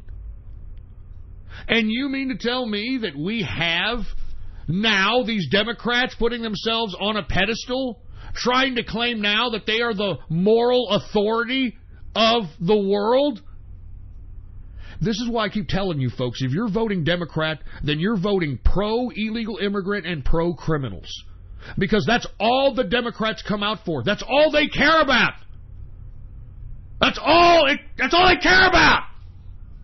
That's all. Illegal immigrants and criminals. That's the only time they get vocal. That's the only time they use the media. That's the only time they get emotional. You know it and I know it. And what, anybody who actually votes for this and claims to be American, I mean, you're trash. You are utter trash. You don't care about America. And like the president says, if we don't have a border, we don't have a country, man.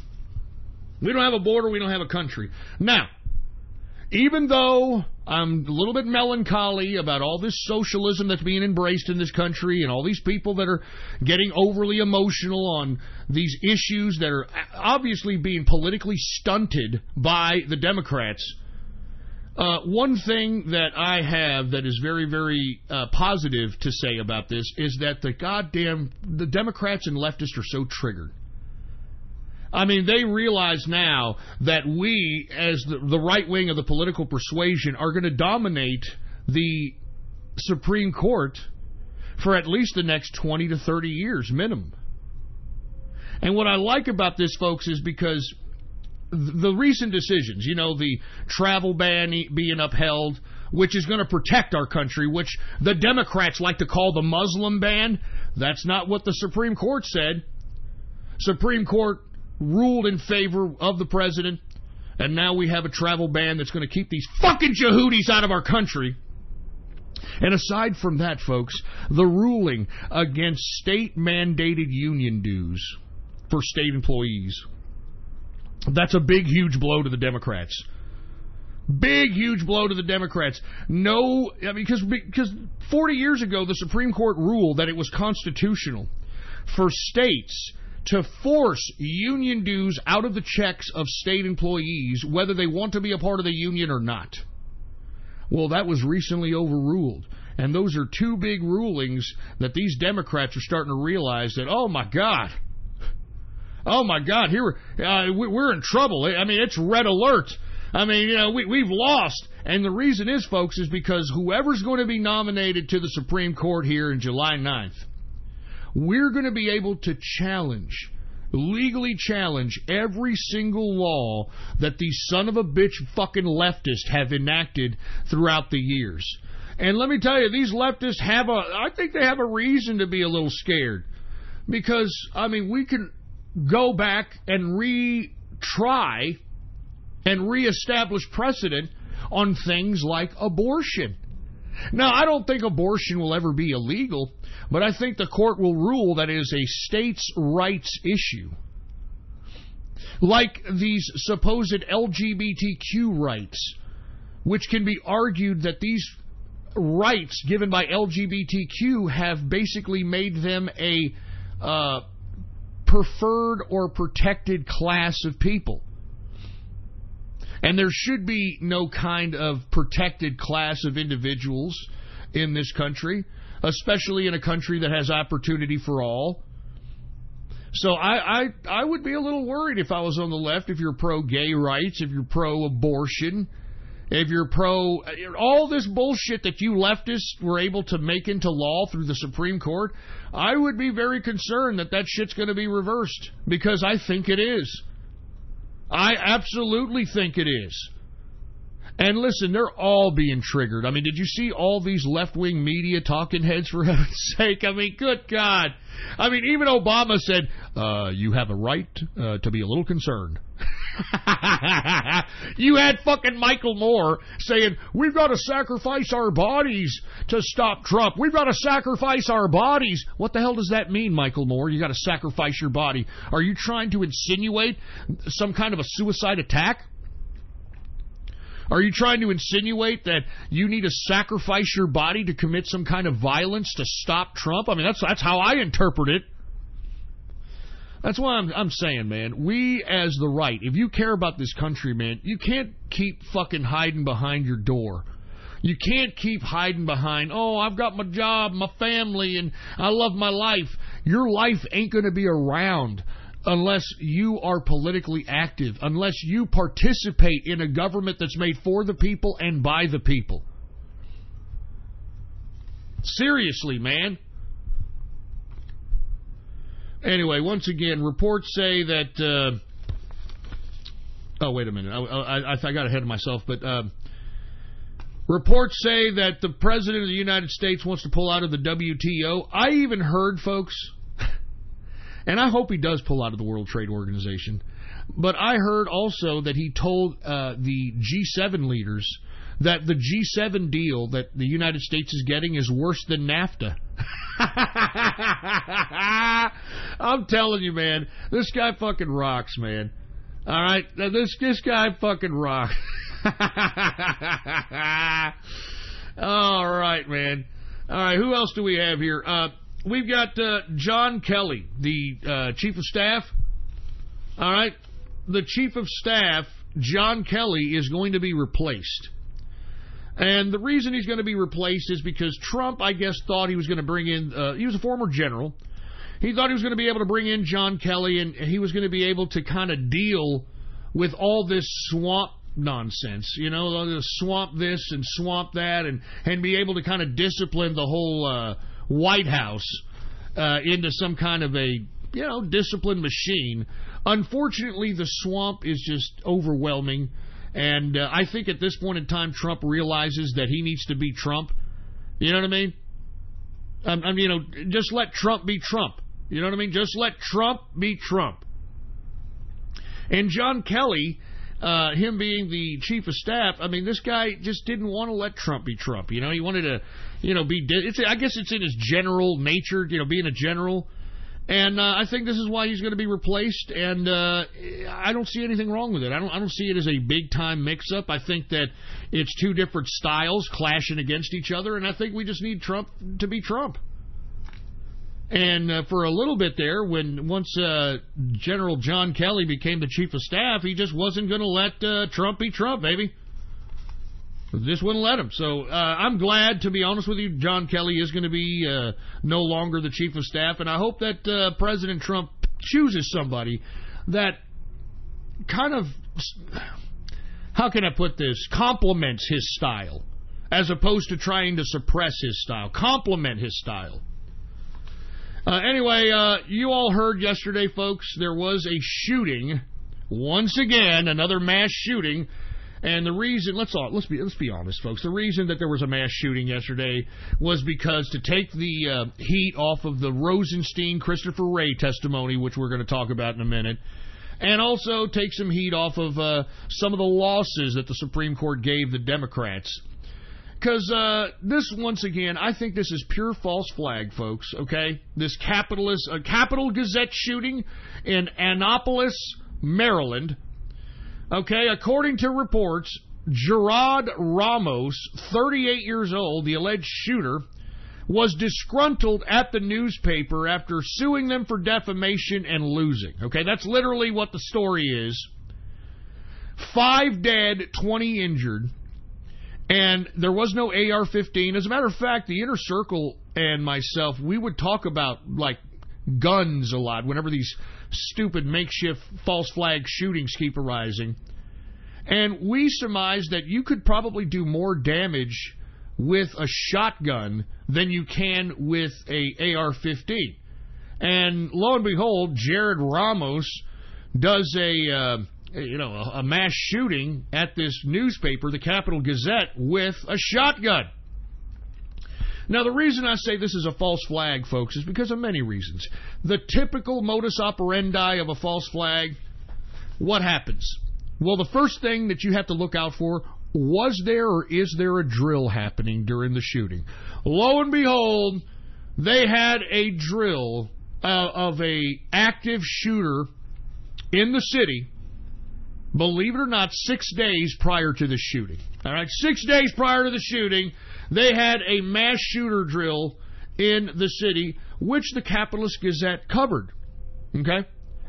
Secondly, all right, the second thing is that the officers apparently were there within 60 seconds of the shooting. All right? I've never heard of anything of the sort, but supposedly they were there 60 seconds after the shooting started. Okay? Thirdly, as the shooting was happening, or thereafter, during the initial reports, there was a report that the suspect, Jared Ramos, purposely tried to damage his fingertips so that there would be no fingerprints at the scene. Now, what's interesting about that story, folks, is that every media is now claiming that they did not start that story, that the story is false. The police have said it's false. That story was false. Who circulated that story?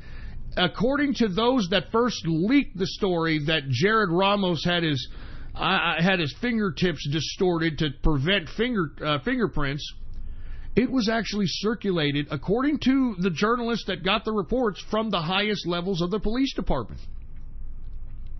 And now the police are trying to say that there was no attempt to distort his fingertips, that report is completely false. And everybody has heard that report. And how it was circulated? It was told by the highest levels of the police to the media. And that's why the media perpetuated that supposed fact. So that's very interesting that they're recanting that and claiming that they don't know where the hell that circulated from, even though the journalists claim that it came from the police themselves. Okay? Now, another thing that makes this fucking little Gazette, the Capitol Gazette shooting weird, what do all these fucking shootings mostly all the time have in common? They're connected in some capacity to some federal law agency or an intelligence agency. I mean, lest we forget, Mateen, the guy who shot the Pulse nightclub, he was working for a subcontractor of the Department of Homeland Security. The guy who shot Pulse nightclub, yeah. Look it up if you don't believe me.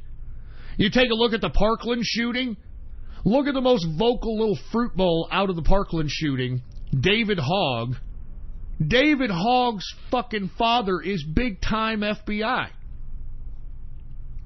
And Ramos, this Jared Ramos, this alleged shooter at the Capitalist Gazette, 38 years old, his father, did his father happen to work for anybody? Yes. The National Security Agency. Happened to have been employed in the National Security Agency. I mean, come on, man. I mean, do they really expect us to believe this crap? I mean, do they really expect this? Do they expect us to believe this crap? I'm tired of these stupid mass shootings, man. They're so fake. And not to mention, every damn video that you see of these mass shootings, it's always just a bunch of cops just standing around. Haven't you noticed that? It's always just a bunch of cops standing around, making a perimeter. You know, there are no bodies that you ever see out here. I mean, at the Pulse nightclub, I mean, there were supposedly so many people shot. Where are the bodies? Where are you transporting the bodies? That's a lot of bodies.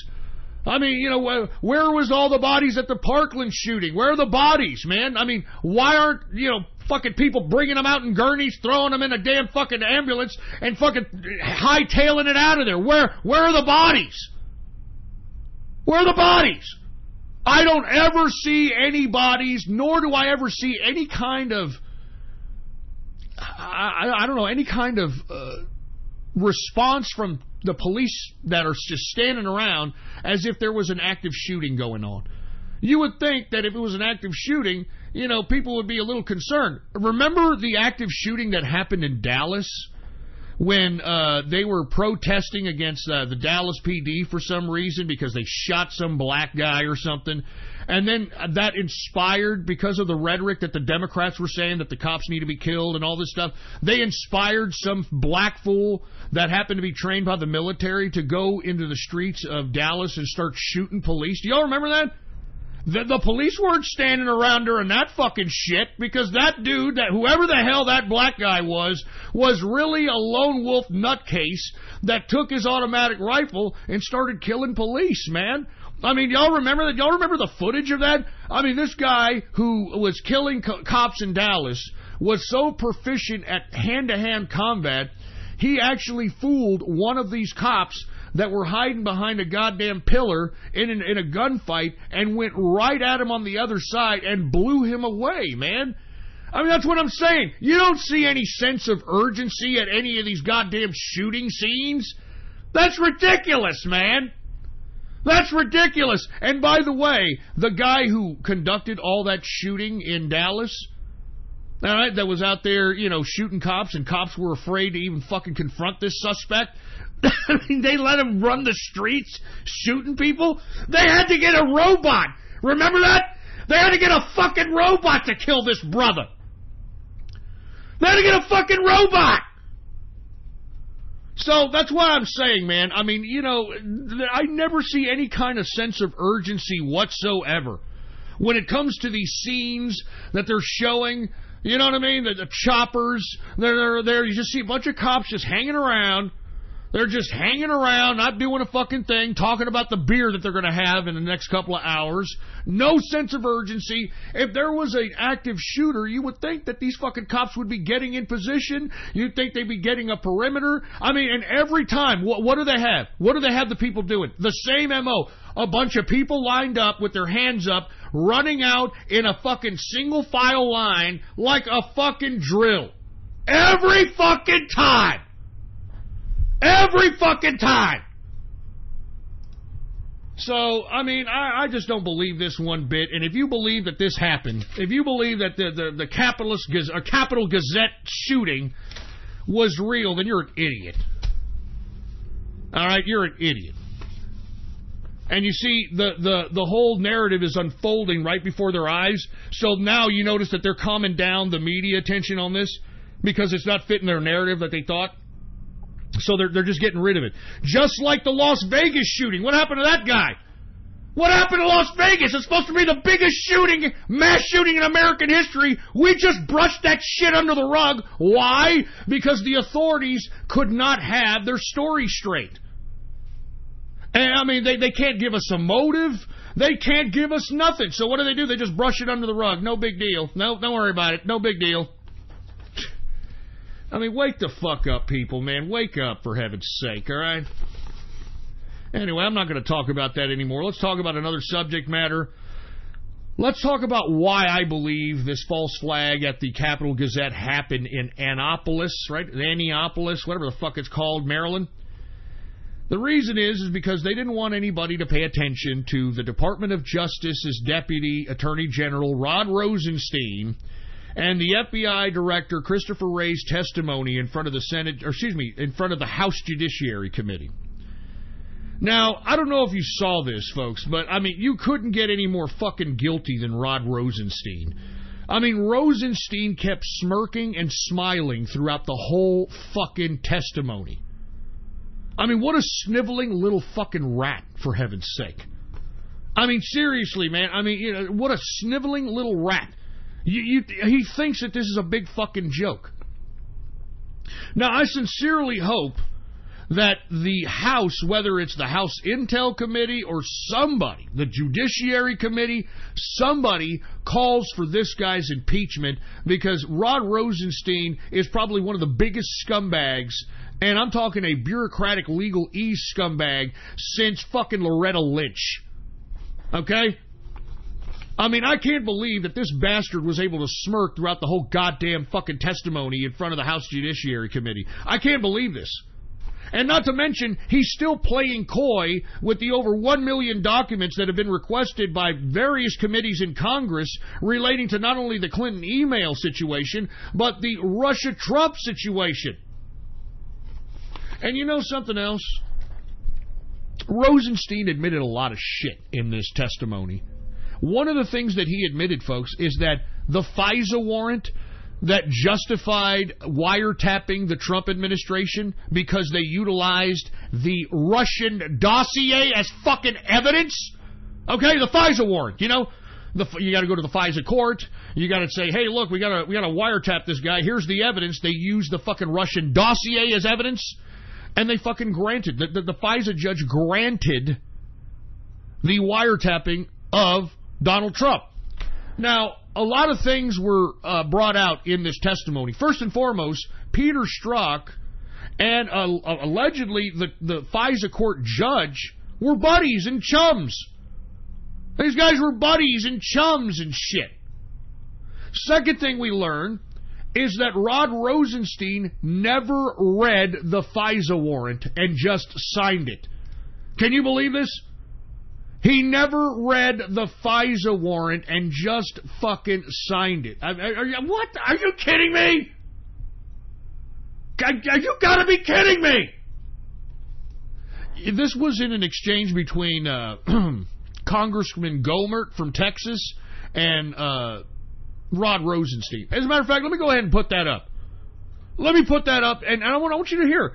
This son of a bitch literally admits that he did not fucking read the fucking FISA warrant, for heaven's sake, man. Are you kidding me? Listen to the testimony here. This is him. All right, let me see if I can get it here. Let me see if I can get this son of a bitch here. You see, fucking YouTube. You don't even know how to fucking search for it, you son of a bitch. All right, here we go. All right, let's go ahead and put it on. This is Gohmert. All right, Representative Gohmert here. Basically charging him and saying, hey, you idiot. You didn't read the FISA warrant, you idiot, Rosenstein? And Rosenstein's laughing about it. Go ahead, put it on. Hurry up. Here we go. A smirking Deputy Attorney General Rod Rosenstein took representation. Shut the fuck up. Why do people do that on YouTube? Why do people do that? Just give me the fucking clip. I don't want to hear your little stupid fucking explanation about it, all right? Just show me the fucking clip, you fucking dumb idiots. Jesus Christ. No, I have to tell you my commentary about the clip because I think you really care. No, I don't. Deputy Attorney General, here we go. A common theme, it seems, to many of your responses has been basically, gee, I wasn't here then, that wasn't me, I didn't personally do that. I didn't redact Judge Contreras' name from the documents so Congress couldn't see that he was friends with Peter Strzok. That was someone else. But you have added quite pointedly to Mr. Jordan that I am the Deputy Attorney General, and you certainly are. But the actions of your subordinates, listen to Gohmert, employees of the Department of Justice, aren't you vouching for those? Don't those people respond to you? Listen to Rosenstein. Those people all ultimately report to me, yes, sir. And that would include when Bruce Orr's office was directly next to yours, I believe. Isn't that correct? And he worked for you? He worked in the Deputy Attorney General's office. I think it was a couple of doors down, but yes. Okay, a couple of doors down. Sniveling fuck. Well, we're aware of some of the events that occurred before your confirmation as the Deputy Attorney General. However, some of your team members certainly were involved. So I want to ask, was Tashina Gahar, your deputy, or Tricia Anderson involved in any stage of drafting, editing, or approving the 4 FISA applications? Now listen. Spy on Carter Page. Listen to this. Listen. He doesn't know what to say. He's looking at Christopher Wray. If you were directing that question to me, but Congressman, sitting here right now, I don't know exactly who was involved in drafting. That's Christopher Wray, FBI director. So, just to be clear, apparently, Director Wray, you have to answer for the Deputy Attorney General about FISA applications he signed. No, you were asking about... Yeah, the 4 applications to spy on Carter Page. And I think you've been a bit vague on whether you even signed No, sir. FISA. Let me try to clarify for you, if I may. Well, did you sign the 4th FISA application? I approved the filing of a... okay, now you say you approved that application. Now, that's going before a FISA... That's my job, sir. That's your job, okay. You approved it. Well, when you approve a FISA application, in your mind, does that mean you should read it and understand what's part of it? Listen. You should certainly understand what's part of it, sir. But that you're parsing words, so that doesn't mean you need to read it, in your opinion. Is that correct? It depends on the circumstances. Listen to this asshole. Well, telling you, and he's smiling. Former felony he's smiling. Judge, if I had somebody like you come before me, and now it was revealed later that the guy that signed and approved an application for a warrant had not even read the application that would allow spying on somebody, I would look at everything he signed from then on with a jaundiced eye. And I'm telling you, I was a little concerned about even... to explain, sir? Well, you have. You've said no, I have not. Approve it. Well, I did approve it. I didn't ask that question because you said you approved it, but you took out the words that you read it. And so it is my time. Texas will suspend. I just want to make it clear to the Deputy Attorney General, you will be afforded the full opportunity to respond once his time has expired. If he wants to yield to you during that my time continued to run while the chairman took up some of my time, so you'll have that too. And actually, I was being interrupted. I did not have a question. I was taking the words that the Deputy Attorney General himself said. So, well, let me ask you about this. You said earlier Bruce Ohr was not working on the Russia investigation. Let me ask you. To my knowledge. To your knowledge. To my knowledge. Did you not know that Bruce Ohr was meeting with Christopher Steele, getting the information about the dossier and supplying that information to the FBI at the same time his wife Nellie was working for Fusion GPS that was helping Hillary Clinton? Did you not know he was doing that for the FBI? Correct. You did not know that? What a sniveling fucking lying So he officed idiot. a couple of doors down, but you had no idea that he was actually the go-between to get that information. So when did you find out about that? So, as I said, sir, the Inspector General is reviewing these FISAs, and I hope I have an opportunity to explain. Well, let me just say, you look at the deputy, look at the summary. Mr. Horowitz said, we did not have confidence that Strzok's decision to prioritize Russia investigation over following up on the mid-year related investigation discovered on the Wiener laptop was free from bias. Pretty clear to most of us, his bias did affect that decision, and the time of the gentleman has expired. The Deputy Attorney General may respond. Thank you, Mr. Chairman. I apologize. I thought you were asking me questions, sir. I completely understand your concern. Fucking bureaucrat. The FISA process is being reviewed by the Inspector General. If he finds some problem with it, I'll respect that. Now, we don't talk about FISAs. It's illegal for us to talk about FISAs. In this particular example, as a result of the Intelligence Committee, certain information was declassified, and so I'm comfortable talking about that. You have to understand in context, sir, that the Department had made the decision to disclose the existence of a FISA to the House and Senate before I got there. Now, what I signed was what's called a renewal application. Already been approved 3 different times by a federal judge.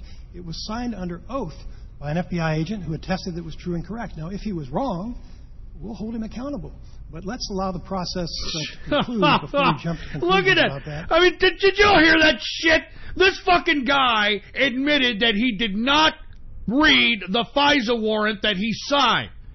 And he's fucking throwing the FBI and everybody else that comprised the FISA warrant under the bus because supposedly they were the ones that comprised this under oath and he just signed it and took their fucking word for it. And then he tries to claim that he had no idea that Bruce Ohr, who had office a couple of doors down from him, was doing unscrupulous activity with Fusion GPS, the author of this Russian Trump dossier, while his wife, Nellie Ohr, worked for Fusion fucking GPS. I mean, give me a break. And then you've got Rod Rosenstein smirking his fucking face off, for Christ's sake. Oh, Jesus Christ. What a bunch of bureaucratic bullshit, man. If this was any one of us, we would have been in jail rotting until our trial date. I mean, are we going to have justice, folks? I mean, I hate to keep fucking talking about this. I don't know if these people are going to go to justice. I think these people may just be a little bit too big to fucking jail, for heaven's sake, man. And what's sad about it is you've got everybody talking about immigrant children and talking about this and talking about that. Nobody's talking about the fact that our judicial branch at the highest level of the Department of Justice and the FBI have been compromised by partisan political hacks. And the integrity of the FBI, as far as I'm concerned, is tattered. We need to get rid of the FBI. We need to get rid of the FBI. How the hell can we trust the FBI when they are protecting themselves? They're trying to obstruct justice, because that's exactly what Rosenstein and the FBI Director Christopher Wray at this point are doing when trying to deny the documents requested and subpoenaed by both the House Intelligence Committee and the House Judiciary Committee, both of which have oversight over these agencies and these institutions. I mean, the only reason why they'd be so coy in producing those documents is because they've got something to hide. They've got something to hide. They're actually conducting some nefarious activity, and it's probably criminal. And they're protecting each other. They're protecting one another, for Christ's sake. It's bureaucrats protecting bureaucrats. And to hear, and that was Louis Gohmert, by the way, that was questioning Rod Rosenstein. He's a representative out of Texas. Louis Gohmert basically extracted right out of Rosenstein's damn suckhole that this son of a bitch didn't even read the FISA warrant. What a fucking asshole. Anyway, folks, we're well into the third and final hour of the True Capitalist Radio broadcast. And I want to thank you folks for tuning in with me. Before we get started, I'd like to ask everybody that's listening in, please spread this show link around like wildfire and let everybody know that, let them know that True Capitalist Radio is in effect and in the house, and we are live every Monday, Wednesday, and Friday, 6:30 p.m. Central Standard Time, right here on the official website of the True Capitalist Radio broadcast. The official website is ghost.report. That's all you got to type into your browser, bookmark it, and add it to your favorites, baby. Ghost.report. That's the official website of the True Capitalist Radio Show.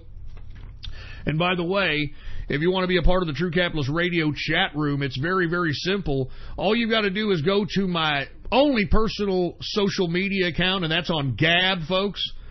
On Gab. You can find me on there under the name Politics Ghost. All one word, no underscores.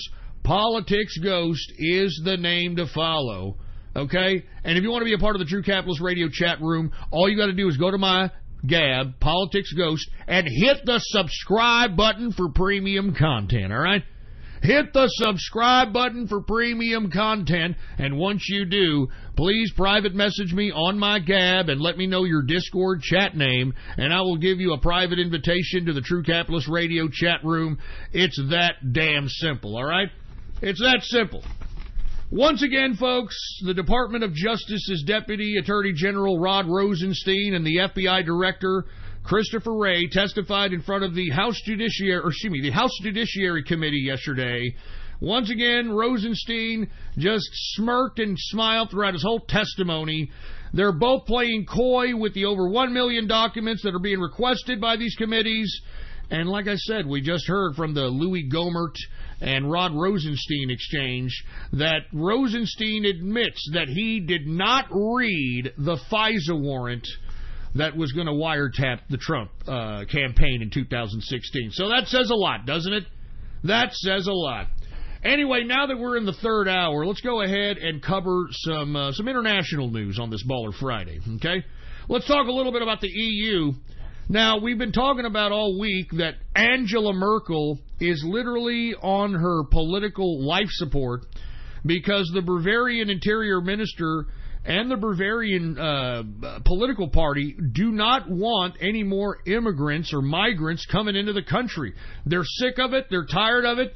And, I mean, this issue was threatening to break up the entire government of Germany. And, in essence, it would have been the end of an Angela Merkel leadership. Now, for whatever reason, the Bavarians gave an ultimatum to Angela Merkel stating that, well, if you're going to the EU, you better get them to do something about migrants. If you get no migrant deal, we are going to disassemble the government, and that is it for Angela Merkel. So Angela Merkel, I don't know what the hell she did. She did the Lederhosen tap dance at the EU, and as a result, this broad, Angela Merkel, was able to secure a negotiated deal as it pertains to the migrants, believe it or not. Now, does this mean that Merkel is going to save her leadership? I mean, is Merkel going to save her leadership because of this? I don't know. Let me tell you the stipulations of the deal. You make the judgment call on whether or not Angela Merkel keeps her reign as Chancellor of Germany. Now, according to the European Union deal reached, secure centers now are going to be for migrants in EU states to process asylum claims. Now, wait a minute. Doesn't that sound a lot like what we're doing at our border? I mean, isn't that what we're doing? Isn't that what all these Democrats and all these liberals are bitching about? That we've got these people in like centers, secure little centers, controlled centers, I mean, we got these people held up in centers. This is now what the EU is going to do, what the Democrats and liberals are bitching and moaning in this country about. I mean, this is fucking hypocrisy at its finest. Now, are these liberals, are they going to protest the EU?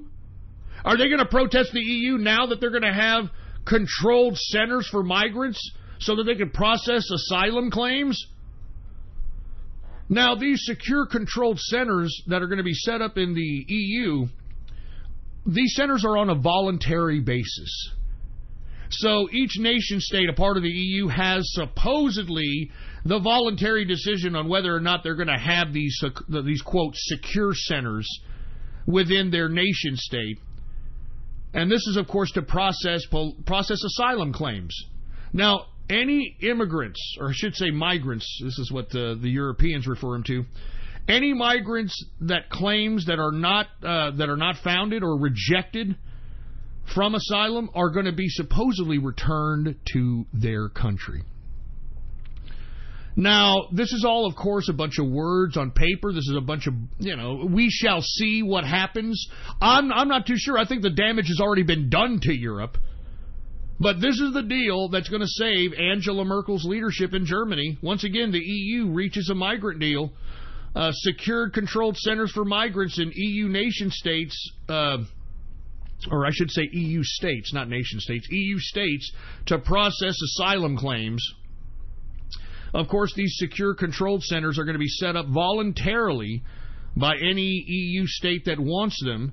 And any migrant claims that are rejected will be returned. They will be returned to their country of origin. So doesn't that sound a lot like the United States' immigrant stance at this point? I mean, are we going to see the Democrats, are they going to protest the EU because of their new policy for migrants? I mean, they're going to keep them in centers now. Can you believe that? Secure centers for migrants. I mean, this is what we're doing here now, and you've got a bunch of liberals protesting. They're going in front of ICE agents' offices. They're going to the border. I mean, get the fuck out of here, man. Just get out of here. But will this save Angela Merkel's hide? I have no idea. I mean, maybe it will. Maybe we shall continue to see an Angela Merkel Germany. I don't know why, but I guess we will, because now she's going to come back to Germany and show the Bavarians that she's got a deal. We shall see, folks. Very interesting deal here. But once again, doesn't this look a lot like what we're doing here in the United States in our immigration policy? I mean, are we going to see these goddamn liberals protest the EU now? I doubt it. I sincerely doubt it. Anyway, I want to talk a little bit about the Mexico elections that are going to happen this Sunday, folks. And I don't know if you're familiar, but the left-wing candidate that is running for president, Andres Manuel Lopez Obrador, whatever the fuck his last name is, better known as AMLO, AMLO is his, like, short name. You know how these Mexicans, they have these fucking long-ass names. Andres Manuel Lopez Sabuco, Sabaca, la verga. Well, anyway, Andres Manuel Lopez Obrador, or AMLO, is expected to win. Okay, this leftist candidate is expected to win. Now, what makes this very, very disturbing is that he is known as the Mexican Hugo Chavez. The Mexico Hugo Chavez, and we all know what happened to Venezuela after the Venezuelans elected Hugo Chavez, because lest we forget, this is why I really don't have too much compassion to the starving people out there in Venezuela. With all due respect, Venezuela, you elected this shit on yourself. You elected Hugo Chavez. And Hugo Chavez said that he was going to do what he was going to do, and he did it. Now y'all are starving, and y'all want help, and nobody wants to help you. Y'all wanted communism. Y'all thought y'all were a collective front, and now y'all got to sit. You got to hook it up, man.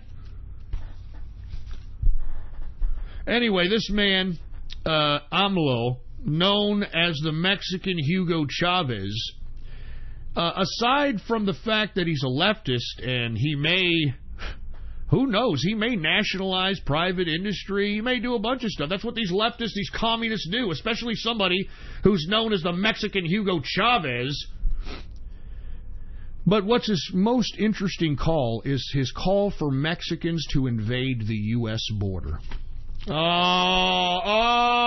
Yep, that's what AMLO wants. He says that it's a human right that not only people from Mexico, but everybody from South America should be able to live in the United States.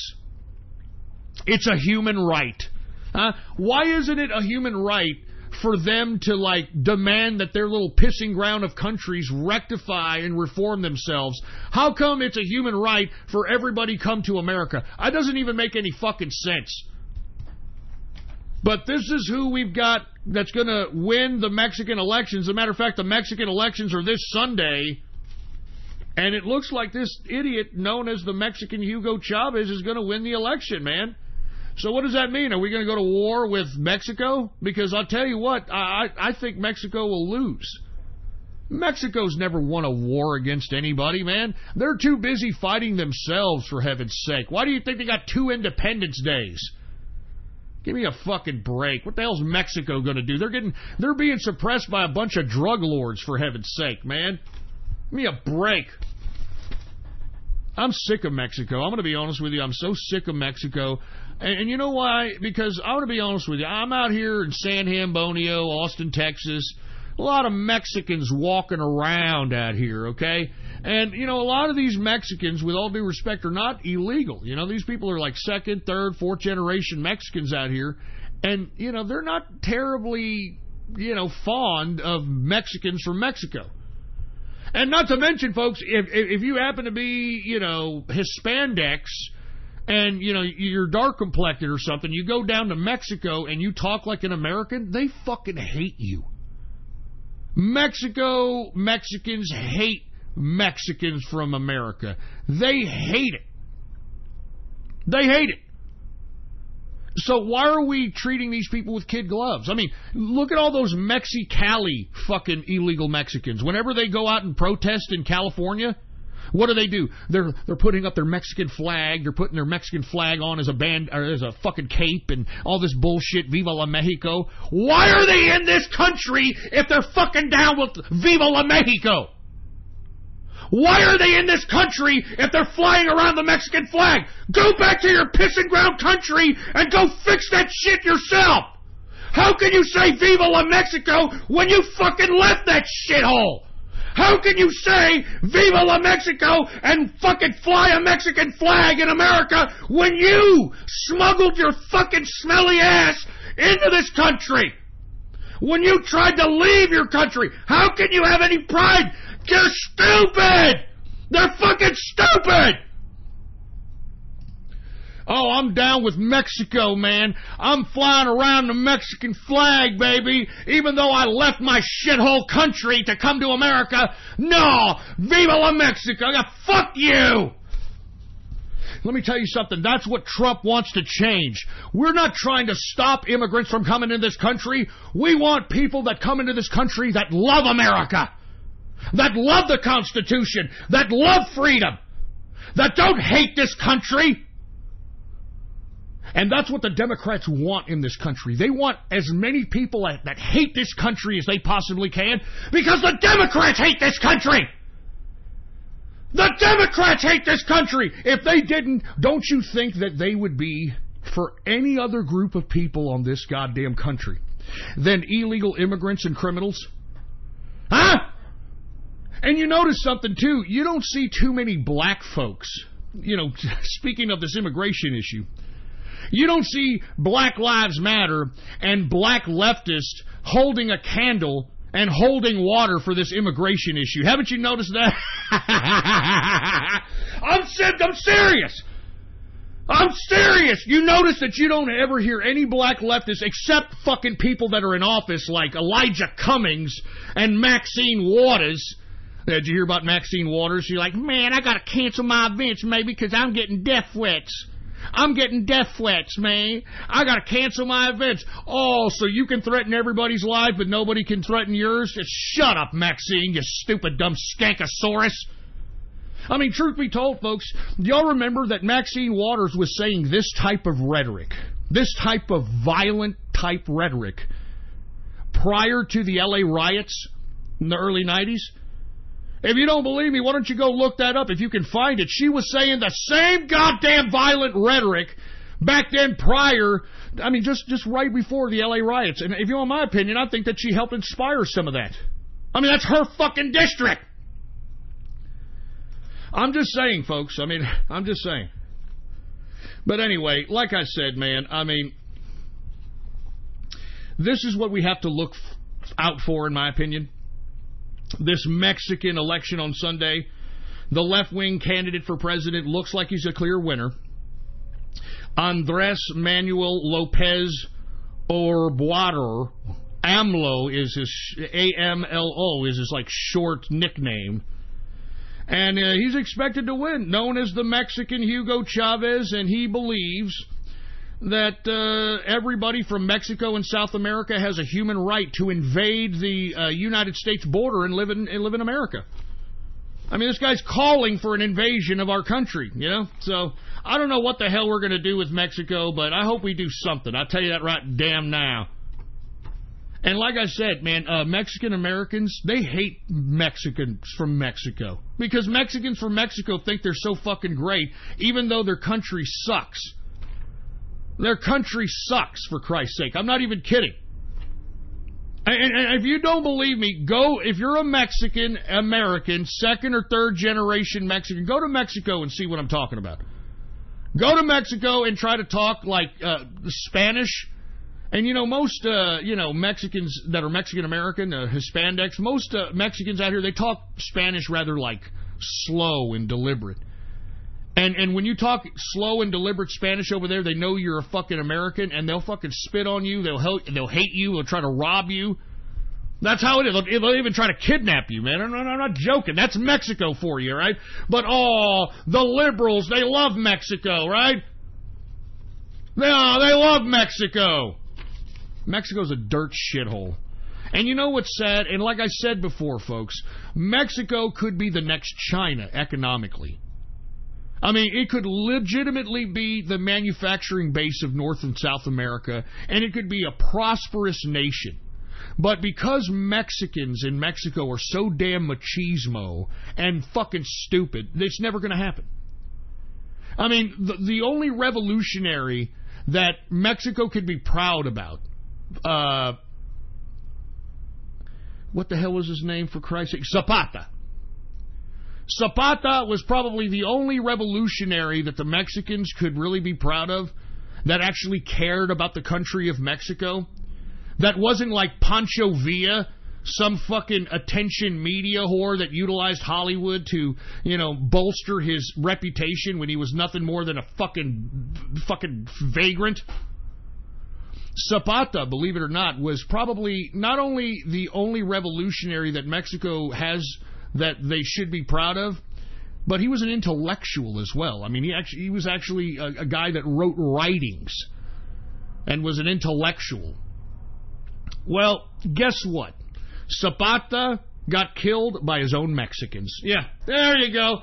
That's it. There you go. There you go. Got sold out by his own Mexican brethren, got killed, and that there goes the end of Zapata. That's it. That's why you don't hear about Zapata in Mexico. You hear more about Pancho Villa, and Joaquin Muñeca, and these faggots.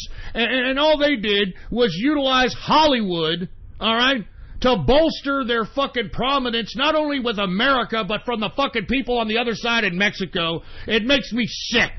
Fuck Pancho Villa. Fuck Pancho Villa. He's a fucking idiot, and he was a goddamn fucking moron. Anyway, back to the fucking subject. That's why I'm saying Mexico is never going to do shit with itself, because it's always internally fighting with itself. I mean, that's why they have 2 fucking Independence Days, all right? They've got 2 Independence Days because they're that easy to take over because they got so much infighting amongst each other. So, hey, Mexico, if you're going to fucking elect this leftist Mexican Hugo Chavez son of a bitch, Andres Manuel Lopez Obrador, whatever the hell his name is, well, go ahead and do it. You want something with the United States? You want a piece of the United States? Well, bitch slap your ass red, white, and blue style, especially Texas. I mean, if we got into some kind of a confrontation with Mexico, every one of the Texas, every Texan that has fucking lineage to the Texas Revolution are going to want to take some payback. I mean, they're going to want to skin some Mexican scalps, boy, if these goddamn Mexicans from Mexico want a piece of America. You understand that? You want a piece of America? Bring it on. As a matter of fact, the whole fucking world. You don't like America anymore? Bring it on. Bring it the fuck on. Bring it the fuck on if you don't like America. Bring it on! Bring it on! You think we're afraid of you? Bring it on! Son of a bitch. And speaking of which, let's talk about Canada. Since we're talking about Mexico, let's talk a little bit about Canada up in here. Did you hear little faggot Trudeau over there? He announced tariffs on U.S. goods. $12.6 billion in U.S. goods. And look, this is why I've always hated Canada. I'm sorry. This is why I've always hated Canada. I've always said that Canada is a pimple on the ass of America. Every fucking time we do something as Americans, the Canadians are always quick to shit-talk us about it. I mean, they're a pimple on the ass of America, for Christ's sake, man. I am so sick of Canadians. They make me sick. I mean, their fucking leadership makes me sick. I mean, they make me fucking sick. And look, I know I've got a lot of Canadians that listen to this broadcast, and I'm not talking about you people, all right? But the other Canadians, all right? The other Canadians is what I'm talking about. Because, let's be honest, man, I remember very vividly, back after the 9/11 attacks of 2001, that game that they had in Canada, the hockey game they had in Canada, when at the beginning of the game, they had the American national anthem, you fucking Canadians booed. You fucking Canadians booed the national anthem right after 9/11, and I'll never forgive you fucking Canucks for that. Ever! I'll never forgive you fucking Canucks for that! I remember that as clear as vodka. I remember that fucking like it was yesterday. Right after 9/11, it wasn't but like maybe a week or 2 after the fucking attacks. You fucking dumb Canucks boo the national anthem at the beginning of a fucking hockey game. Fuck you! You maple leaf up the ass having fucking moose humping piece of shit. Fuck you! A fucking pimple on the ass of America, for fuck's sake. And anyway, the reason I'm pissed off as well is because Canada decides that it's going to throw some tariffs on us. $12.6 billion in goods. This includes ketchup, whiskey, maple syrup, mattresses, toilet paper. What do you mean? Wait, well, hold on. Why are you going to throw a tariff on toilet paper, Trudeau? I mean, being a fruit bowl like yourself, you would hope that you'd want everybody to have a clean asshole. I mean, give me a break. Toilet paper? Well, I guess we know that Canadians are going to be walking around with a dirty ass. I guess we can just go ahead and assume that. But then again, they got maple leafs around. They could kind of wipe it with maple leaf. It'll have a maple leaf smell. They'll have a maple leaf smelling asshole. Probably, is conducive to their faggotry that they're doing and stuff. So, yeah, never mind. Y'all be fine. Y'all will be fine, for Christ's sake. Anyway, what else do they have tariffs on? Lawnmowers? Do they really need lawnmowers? Aren't these people under ice about, 11 months out of the year, for Christ's sake? Lawnmowers? And playing cards! Playing cards! Ah, Jesus Christ. You're not going to buy our playing cards? You're going to fucking put a tariff on fucking playing cards, for Christ's sake?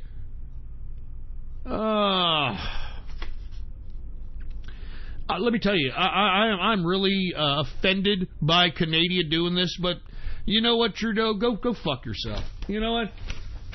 I mean, and by the way, and for you Canadians that are all upset because the United States is wanting to renegotiate a trade deal with you, don't be upset at us. You should be upset at your little fruit bowl prime minister who sold off each and every one of your gold reserves. Yeah. I wrote about this on Ghost.Report about last year. That Trudeau sold all the gold reserves that Canada had so he could fund this little fucking immigration shit that he has going on in Canada. Bringing in ISIS, bringing in Yehudis, for Christ's sake. That's what I'm saying. That's what y'all paid for. So, enjoy. All right? Fucking enjoy. Fucking Canucks. Fucking ungrateful pieces of shit, man. I'm telling you. I mean, I can't believe you Canadians. You people will bow down to an asshole with a turban, but you won't even give your fucking bros down here in America a break. You fucking faggots. Fuck you. Fuck you! Fucking anal object aficionados up there in Canada. That's all it is. Anal object aficionados. And all you gotta do is look at the fucking Prime Minister and how he sits like a little fucking stick up the ass having bitch to see what I'm talking about, all right? Give me my fucking beer, for Christ's sake.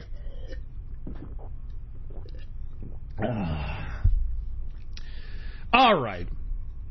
Let's go ahead, since we got about 30 minutes left, let's go ahead and talk a little bit about the headlines on Drudge Report. If you'd like to follow along, go ahead and hook up your browser to drudgereport.com. Once again, it's a decent area. It's a decent website to get some news and information. It's a news aggregation site. So all he does is just basically gives you links with headlines to them, to articles that Drudge seems to be, because he's a pretty decent picker of news and information. He's been doing this ever since 1994, 95. I mean, I was following Drudge when he was a news group. You know what I mean? When he was a news group. So, he's gone from becoming a news group back in 94, 95 to making his website back in 96. And his website has never changed. It's always looked the same since 96, man. And has over 1 billion hits. 1 billion hits. So anyway, let's go ahead and go to Drudge Report. Let's take a look at the top headlines here. Mile Fry City, Denver's hottest day. What is it? Is it the hottest day ever or the hottest day of the year? Let's take a look at this. Denver ties all-time record while people try to stay cool in Denver. Jesus Christ, 100 degrees. 100 degrees today in Denver at about 11:31 a.m. And then at 2:20 p.m. it went as high as 105 degrees. Good God, man. I bet you them people in Denver are sweating their ass off. Record heat also in Chicago, D.C., NYC. I'm sure all these fucking global warming pricks are like, you see, Ghost, I told you, global warming, faggot. I told you. Anyway, the temperatures right now, according to Drudge Report, are stirring memories of the 95 heat wave that killed 739 people. Y'all remember that? Jesus Christ, I hope it doesn't get that way. Anyway, the headline on Drudge right now, Trump summer hot streak. Trump summer hot streak. Court rulings, vacancies, summit plans.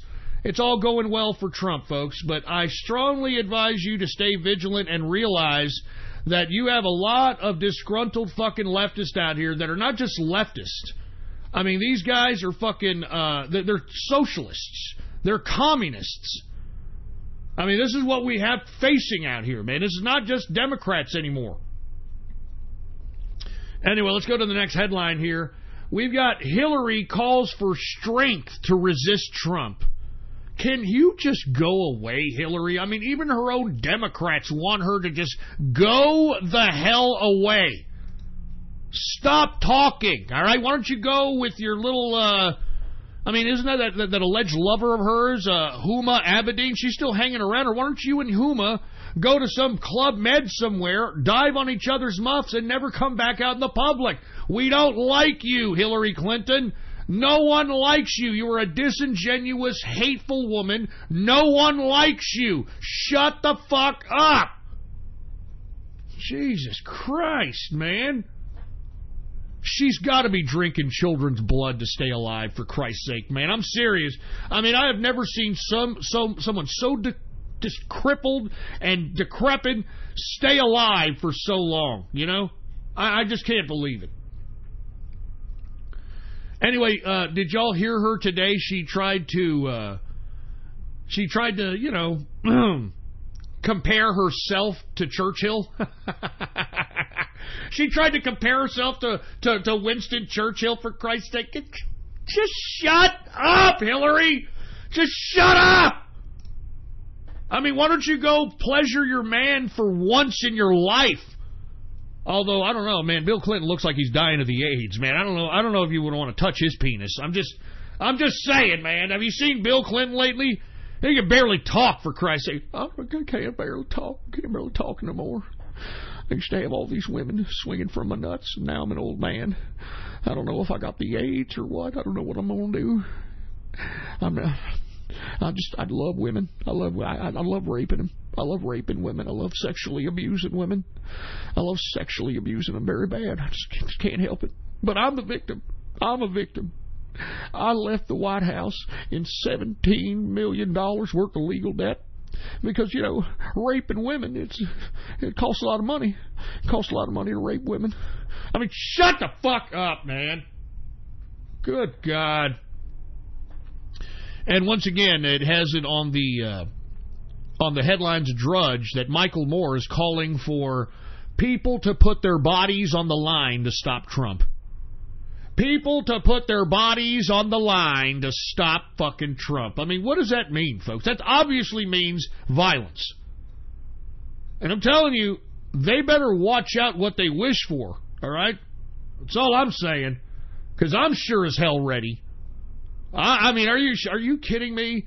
If there was, God fucking forbid, there was a goddamn revolution that came out, I would be fucking eliminating as many fucking leftist pieces of trash that I could find. Are you kidding me? Communist, socialist, they would be the most unsafe around me. I'll tell you that right damn now. I mean, y'all better hope that there ain't no revolution, because y'all will be fucked.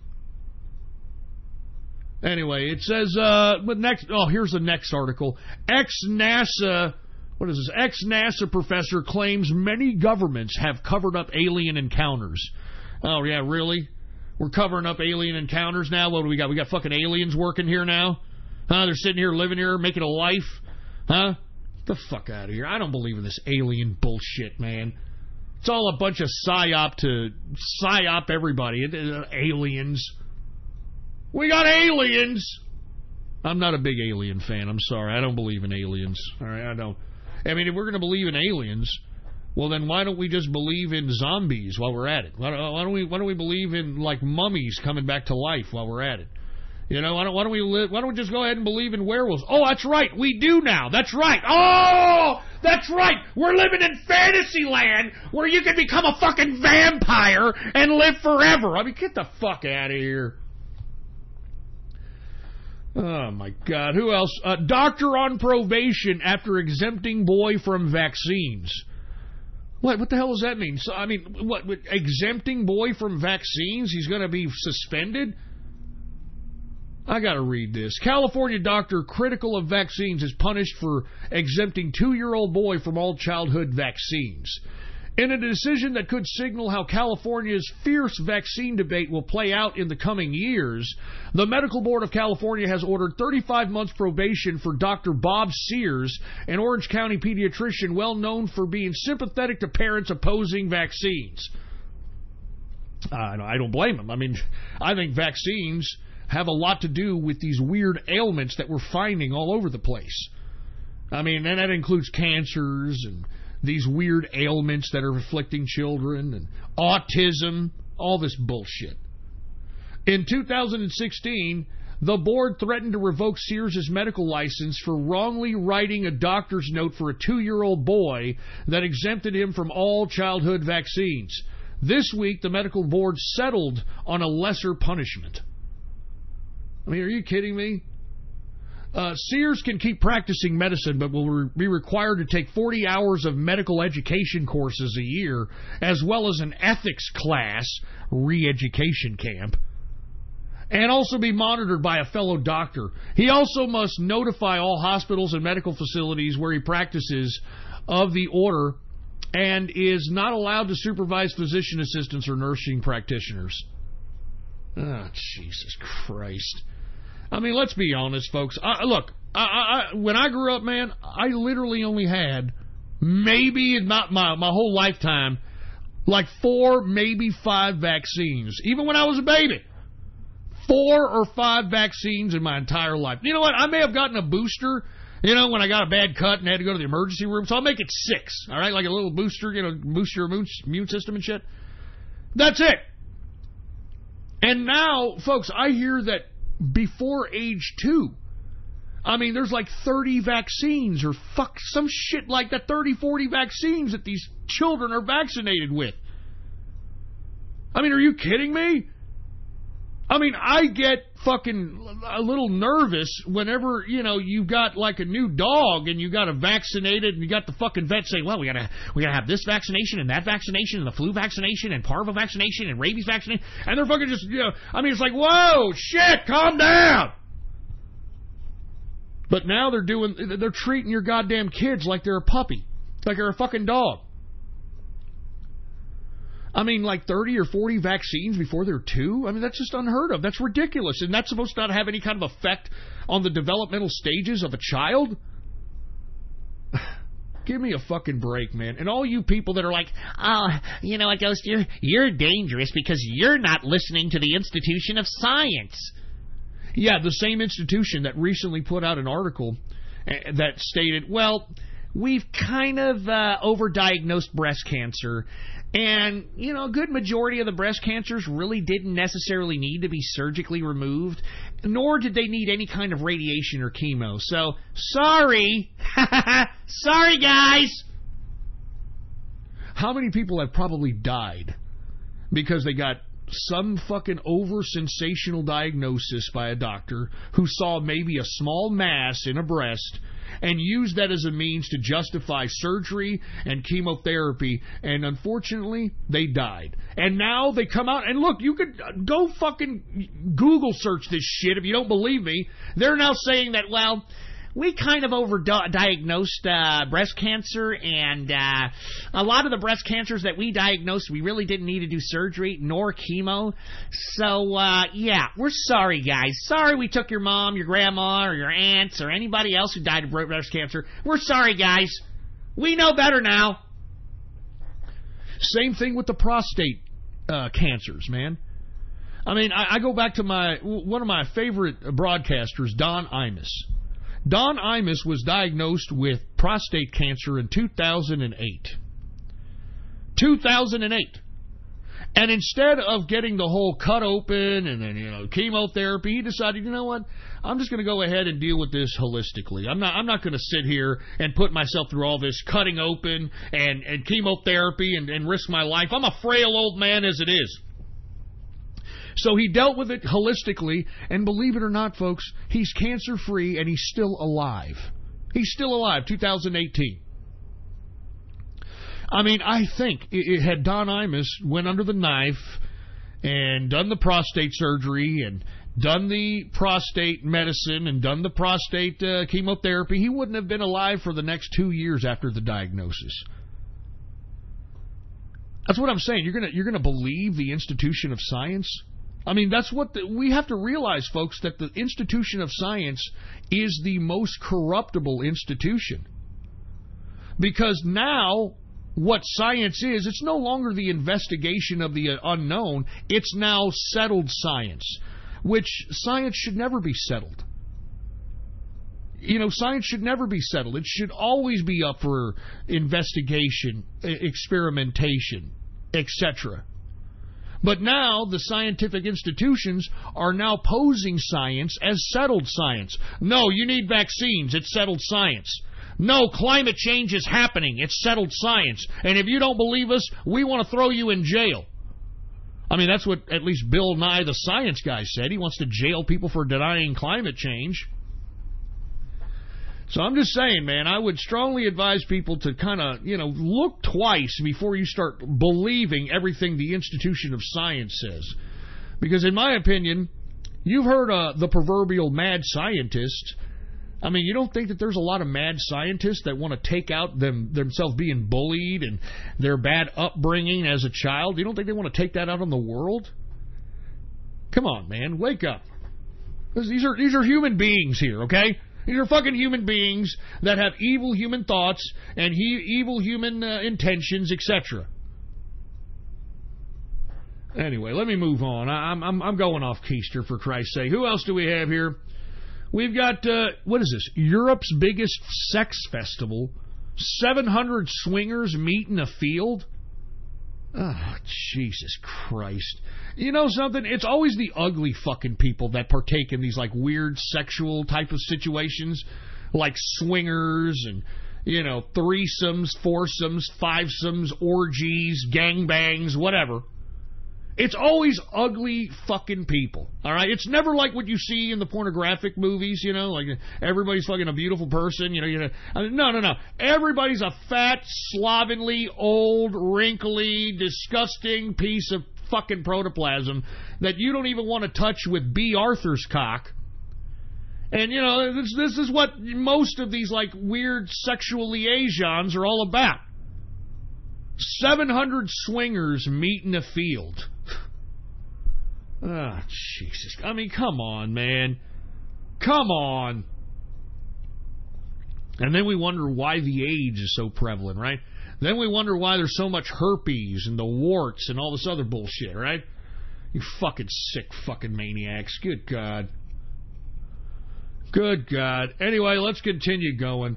Iran's rulers face discontent as U.S. pressure mounts. Hey, let me tell you something, man. Iran is on its way out, and if Israel wants to make a move and invade Iran, I think they can overtake them. I think they can overtake them without question. Iran wants to be rid of the Ayatollah. They want to be rid of this fundamentalist rule of law. It's over, man. I mean, they wanted to back in 2009 to get rid of this shit. I mean, and I was the only goddamn fucking media person of any kind, that was telling and trying to scream out to anybody who listened to me that the Iran 2009 revolution needed some kind of assistance.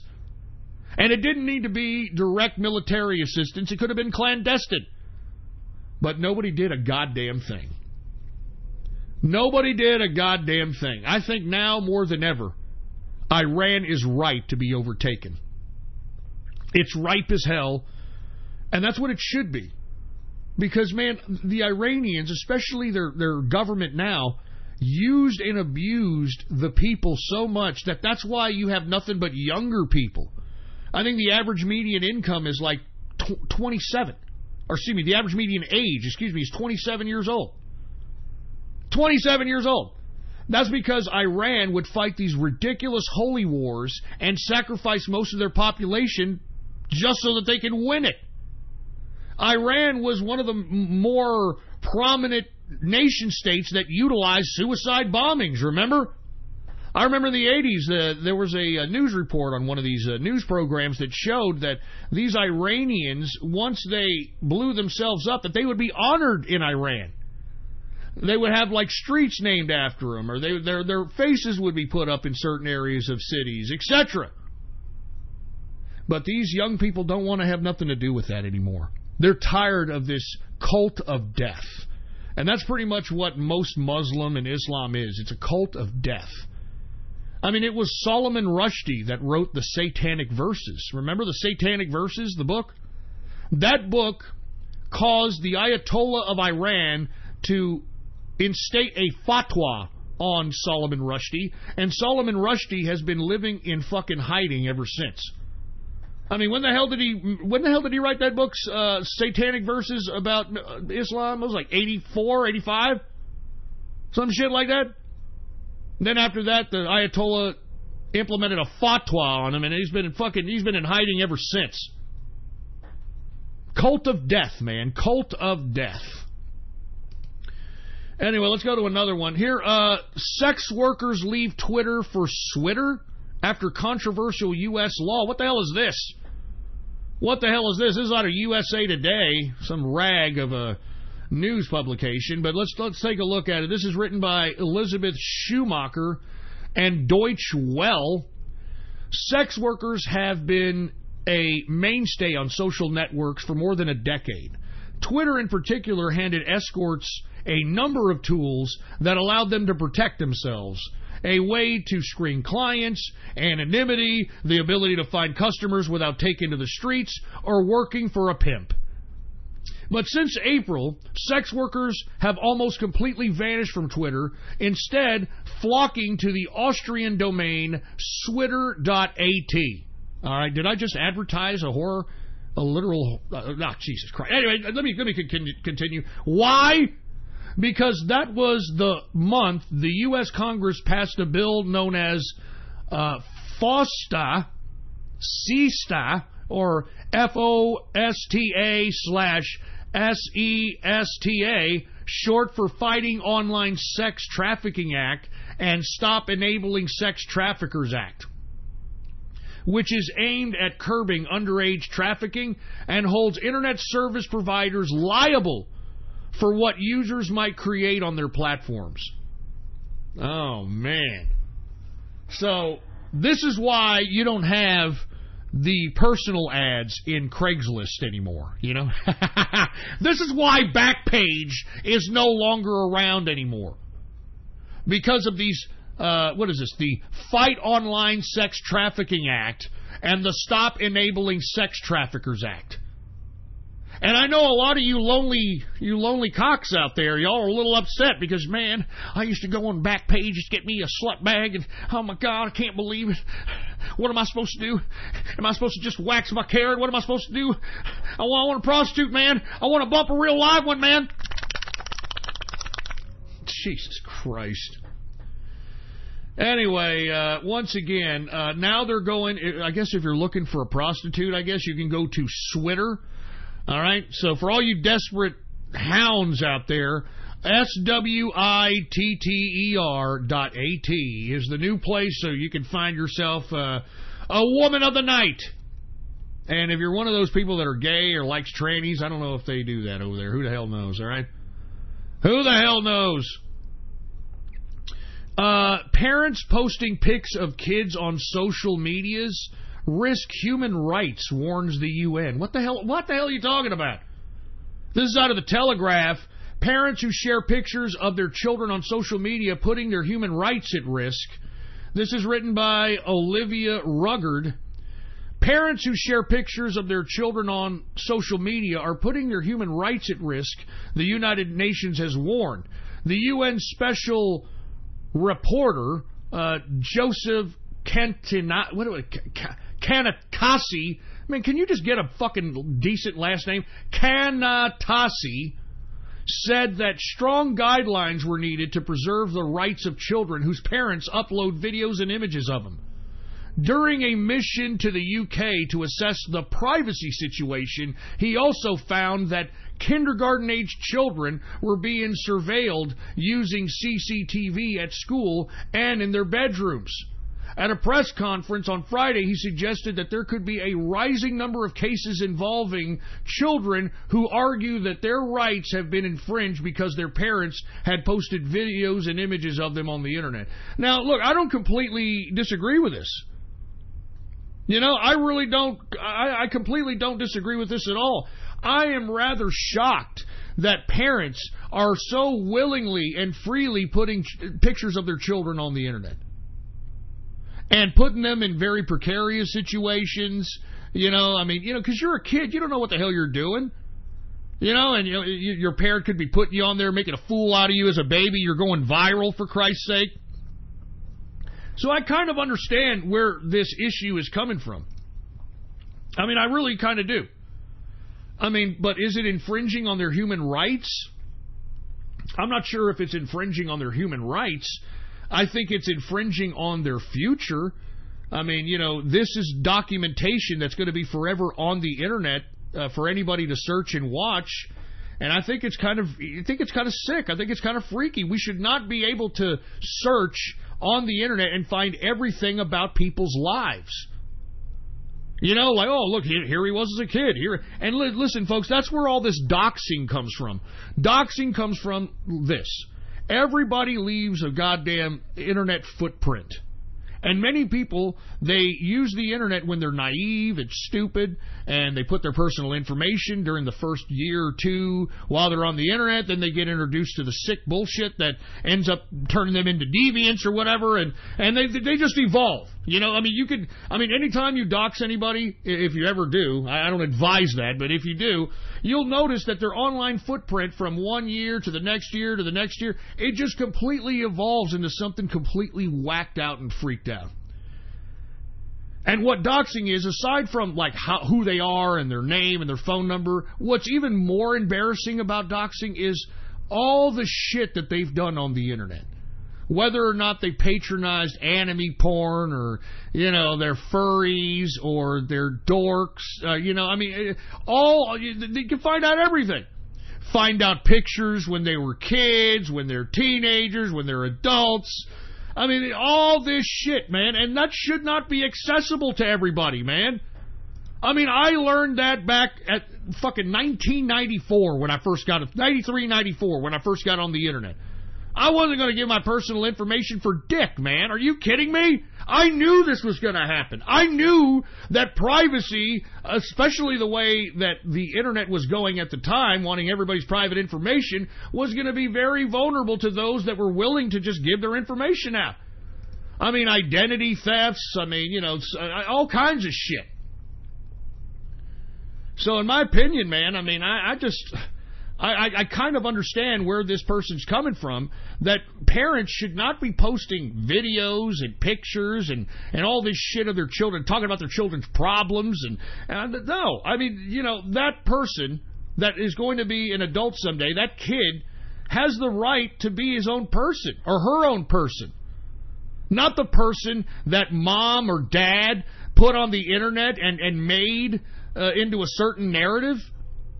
I agree with this. If you're a fucking mom or dad and you're posting your goddamn kids' videos and photos on the internet, you're a piece of shit. Why don't you post your own? Why don't you post your own videos? Why don't you make your own ugly self go viral, for Christ's sake? Why don't you leave your fucking kids alone? Why don't you let your kids have the right of privacy? Why don't you let your kids have the right to be themselves and let them make their own videos, let them make their own goddamn pictures if they want to do it? I mean, I'm serious. I've seen so many embarrassing children videos that have gone viral and pictures and all this nonsense. I mean, that's just horrible. That is just completely horrible unless you voluntarily want that type of attention. I don't want that type of attention, folks. I'm going to be honest with you, man. I mean, I would have come out a long time ago and, yeah, I'm a capitalist and wrote a book now and done all this bullshit. But I'm going to be honest, man. I don't want to come out because the majority of people on the internet are fucking sick in the head. The majority of them. Not all of them, but the majority of them. You all heard them on this show. You all heard them in Radio Graffiti and Twitter shoutouts. These people are the bowels of human in real life society. And because the internet has provided them an arena in which they can act like a complete and utter idiot and harass people and stalk people and troll people and do what they do, this is why we're seeing a rapid facilitation into internet regulation. And you see, I've been trying to say this for years, and of course nobody listens to old Ghost. Everybody thinks that Ghost is just talking out his ass over here. But take a look at what's happening in the EU. Take a look at what's happening in the UK. Internet freedom is dissolving worldwide. And the reason? You fucking warped idiots. All right? You people are warped fucking morons. And I'm not talking to all of you. I'm not talking to you people that work for a living and that have children. And even if you do and you still act like this, well, then you're even worse. But, I mean, you all heard all these autists and Aspergers and these mentally deranged people that I've had on my show, for heaven's sake. You all heard these people. This is what's on the internet, man. And that's why I'm not going to appease that demographic anymore. I will no longer appease autists, Aspies, mentally retarded people, any of this stuff. Because these people are toxic. They're mentally disturbed. A good example of this is there's an in real life streamer that I've talked about every now and then named Ice Poseidon. Ice Poseidon, I'm going to be honest with you, he kind of got forced into in real life streaming because he used to play some stupid game called RuneScape.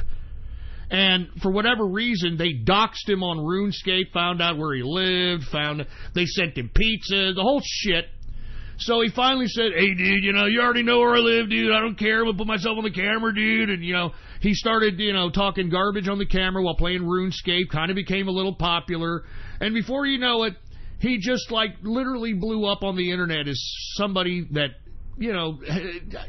in real-life streamer that at least gets, 15 to 25,000 people that watch him live every time he goes live on YouTube. The problem, Ice Poseidon is an autist, okay? He's autistic, and he does very dumb autistic shit that basically give these autists that are sitting back, watching his stream and living vicariously through him, gives them kind of fervor, It gives them some kind of fervor like, yeah, Ice, yeah, I love you, man. Go out there and act like a retard, yeah! And I'm going to be completely honest, man. I mean, the majority of Ice Poseidon's fan base are a bunch of sick, twisted, mentally deranged, lonely, autist, Asperger retards. And I'm going to be honest with you, he makes a lot of money off that autism bucks, man. I mean, I think he makes somewhere close to anywhere from 25 to 40 grand a month off of people just donating, you know what I mean? Just donating. But there's a toxic element. All right, there is a toxic element to his streams, in my personal opinion, that, if you come in contact with him in his stream, these sick, maniac autists try to find out everything about you, and they try to find out where you work, they try to find out this and that. It is a toxic community, a toxic environment. And as far as I'm concerned, that's the majority of people who seek out content on the internet. This is what I've found. People who actually seek out content on the internet, for the most part, are very disturbed, mentally ill, autistic, Asperger's. They're very mentally deranged. And all the time, I mean, these same mentally deranged people, they want to harass people. If they find out anybody's information, they want to dox those people, call them, harass them. And, they think it's all fun and games. They think it's funny. When in actuality, it's this activity that is bringing on internet regulation. And you know what? I'm not a big regulator, but, maybe we do need internet regulation. I personally don't feel that these autists should be online. I'm not joking, folks. I think these autists, most of them, and this is from somebody who literally has firsthand experience with these fucking idiots. most of them are pedophiles. Most of them are pedophiles, and most of them, the reason that they are so cartoon fetished, the reason that they are 30 years old, 25 years old, 40 years old watching My Little Pony and all these goddamn cartoons is to get into an arena with children. You know, so they can get comfortable with children. Be like, hey, I like cartoons too, buddy. You like cartoons? I like cartoons. And then they show them the sexualized cartoons, and that's, you know, pedophilia. They're trying to sexualize children utilizing the cartoon. And I've found that with almost every fucking autist. Almost every fucking autist. Almost every one of them. Almost every one that we have had in the True Capitalist Radio chat room is the same modus operandi. They like cartoons, they like this, they like that. And then lo and behold, everybody in the chat room, you know, kind of does their due diligence and researches the person, and they realize that they like, you know, pedophile type bullshit. You know? And I'm tired of it, man. I'm so sick and tired of it. And I hope that you all have stopped listening to me. I hope that all of you autists and all you Asperger's idiots have stopped listening to me. Because I don't fucking like you people. You people think that cartoons and you think that playing video games at 30 years old when you've accomplished nothing in life and you're still living with your parents is something cool. Right? It's something cool. You're a fucking loser, all right? You're a fucking loser. And I, Ghost, will not be entertainment for fucking autists, Asperger's, tards, and losers, okay? So I'm not going to do it. Go watch Ice Poseidon. Go watch Asian Andy. Those fucking idiots are entertainment for tards. Go watch them! Go watch their asses! Go watch Ice Poseidon make a fucking autistic tard of himself and all these other autists going, yay, yay, spaghetti, yay. Go watch that shit. And look, I know whenever I say I hate you autists, it gets you all mad inside like, oh, fucking Ghost, you're saying that about autism? Hey, you're gonna fucking pay, dude. You're gonna fucking pay. You fucking autists wouldn't do shit. You autists wouldn't do nothing. And you want to know why? You don't even do nothing with your own fucking life. So what makes you think you're going to do anything to anybody, you fucking losers? I'm serious. I will tell anybody. I do not like autists. I don't like them. I think they're fucking wastes of life. You know, they just fucking sit around and they think that playing video games and being cartoons and acting like man-children is something that everybody's just going to oblige for the rest of their fucking lives. I'm tired of it. I'm tired of it. So that's why I'm saying, fuck you if you're listening to me and you're an autist and you're an Asperger idiot. Fuck you, all right? I'm out of here, all right? Don't need to be doing this shit on a Baller Friday with a bunch of fucking tards. I am not entertainment for tards! Give me my fucking drink.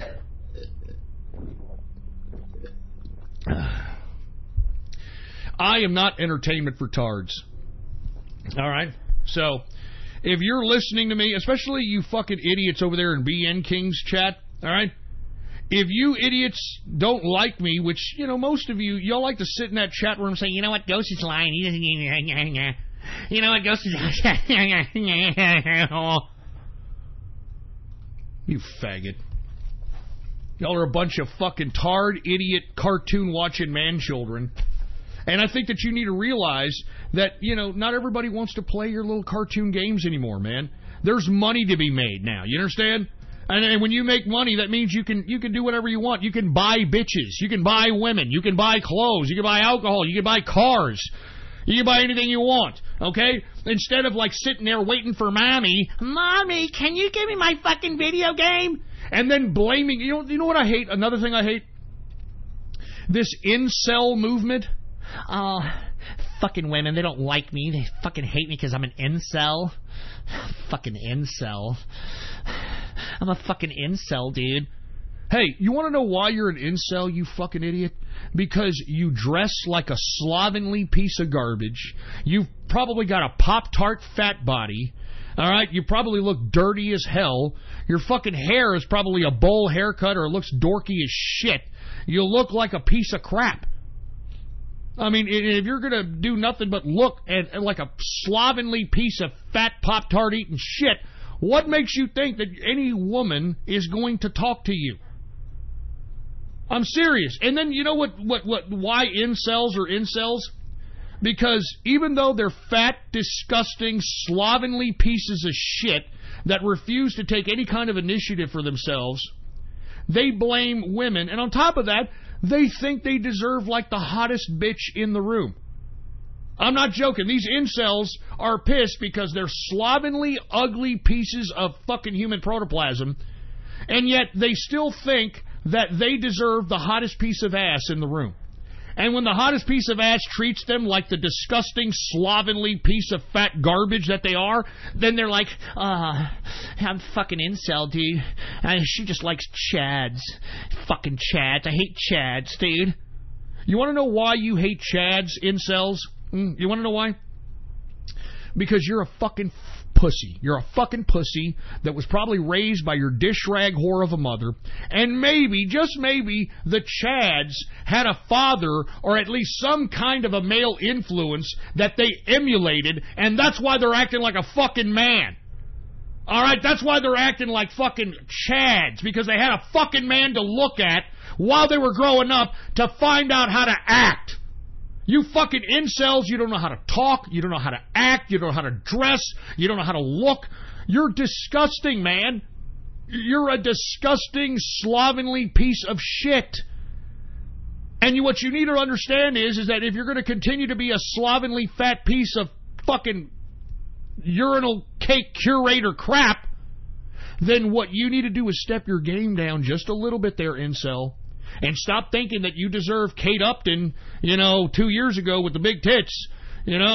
Stop thinking that you deserve Vita Guetta, 8 years ago. Stop thinking that you deserve these people. You deserve a fat, slovenly, ugly, fucking Pop-Tart body put together person just like you. And unless you want to change that, all right, you got to do one of two things. If you want some fine piece of tail, either you're going to have to work out and change your entire look, all right? Change your entire look, get a fucking makeover, and that doesn't even guarantee that you're going to get one.